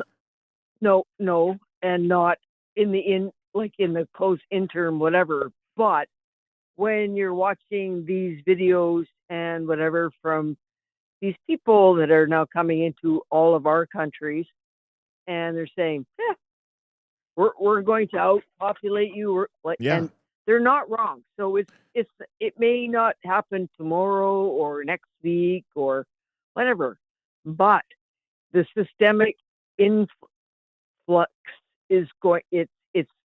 they're doing it, and They're doing it in the rest of the world. They're not doing it in the United States.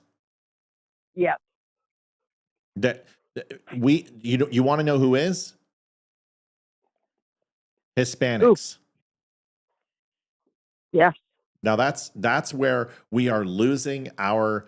If you want to talk about white people are being replaced exponentially by Hispanics and Catholics, predominantly Latin Americans, because they're still having kids. And they are going to take over our population. Minorities will be over the population next, but I don't think minorities are going to systematically start killing white people. Muslims, Muslims will. I know that.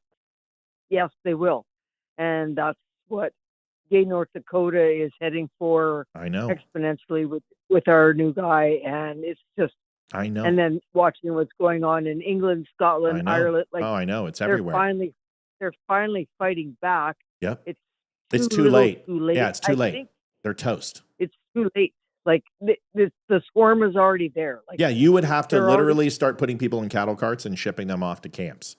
And that's I mean, and you know, I don't agree with that. And you allowed these people in with horrible policy, and you decided that your borders were not important. The United States did it too, and we were on the precipice. We were 10 years away from losing our country. And now I know. I listen. Trey Gowdy, Jason Chaffetz, Michelle Bachmann, all of them were completely fucking wrong, and they were using it for fear. They used 9/11 for their advantage and thought they could go ahead and tie Barack Obama to Muslim extremists, which is just bullshit. Listen, true. Obama's a lot of things. Fuck Obama. Not an Obama fan at all.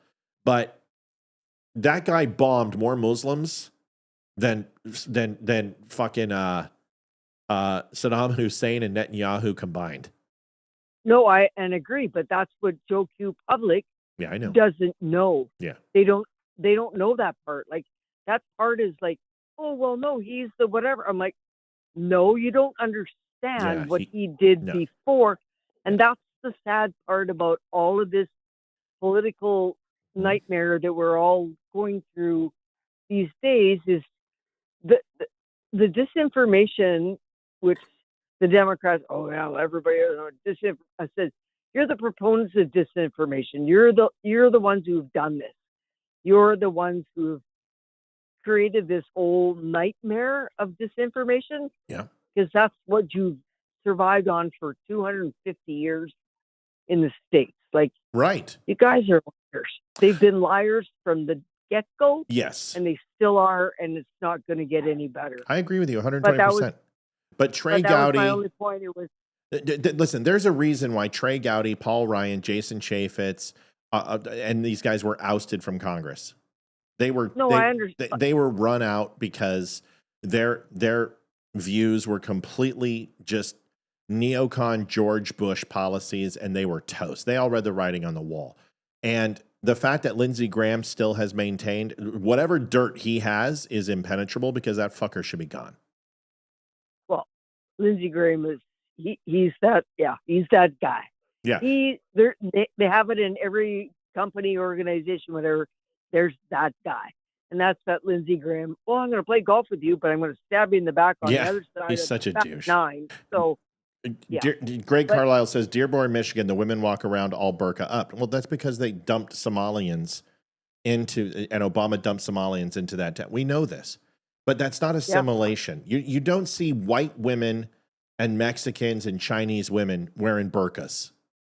Yes, there is a small fractional percentage of people in the United States who decide to commit over to the Muslim religion and embrace Sharia law. They're very small. Women are not signing up to go ahead and wear burqas in the United States. Give me a fucking break. Give me a break. No, but I get concerned about that neighborhood that they're trying to build. I think it's in Florida. And Texas. They're trying to build. Texas, Texas, one of the two. And I'm like, if that goes forward, that will be the first chink in the armor or the building block to send the U.S. down the whatever. If that is allowed to go forward, unchecked, it won't be. Right now, it won't be. It's got to be shut down like now, like in space, like, and because these people, they're not stupid. No, they're not stupid. But there's one thing that they have that doesn't go for them, Mel, and it's that Democrats don't want them either because they're not controllable. Democrats want people who are isolated, who are dejected, who are living in impoverished neighborhoods, who are easy to control. And that describes Latinos, blacks, and Asians very, very well, who are not successful. Muslims don't abide by that shit. They're not going to follow, but that's why they hate the transgender movement. They hate liberals. There is no way. It's not their constituency. No, but they're all players too. They know how to play both sides against the middle. Too, sure, so. but Texas government officials aren't going to approve that. Even Democrats. You will have.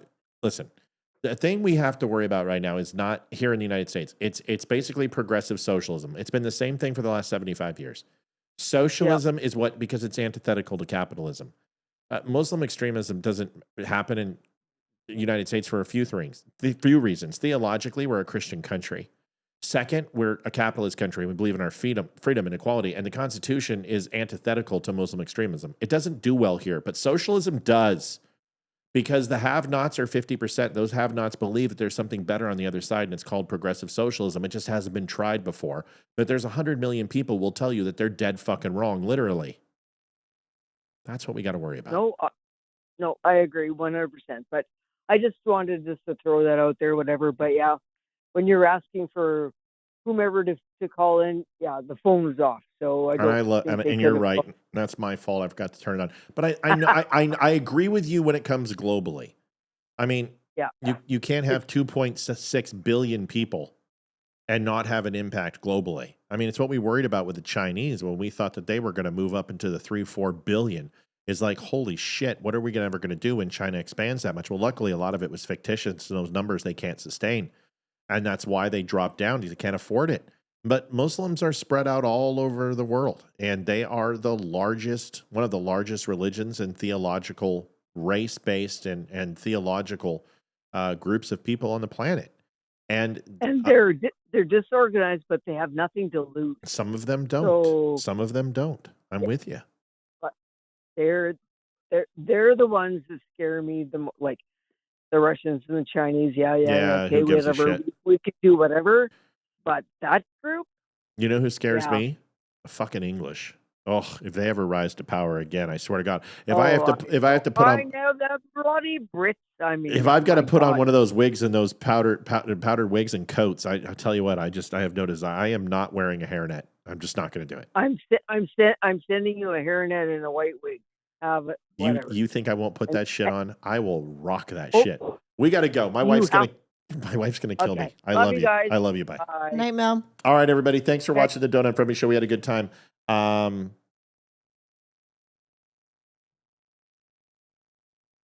Funlo, good conversation. Come back, Funlo. I've read a couple of your comments, and I like what you have to say. Yeah, he said he'd come. He or she said they would come back. Yeah, I'd like to see it. Show. And I'm glad we've got some other new YouTube people.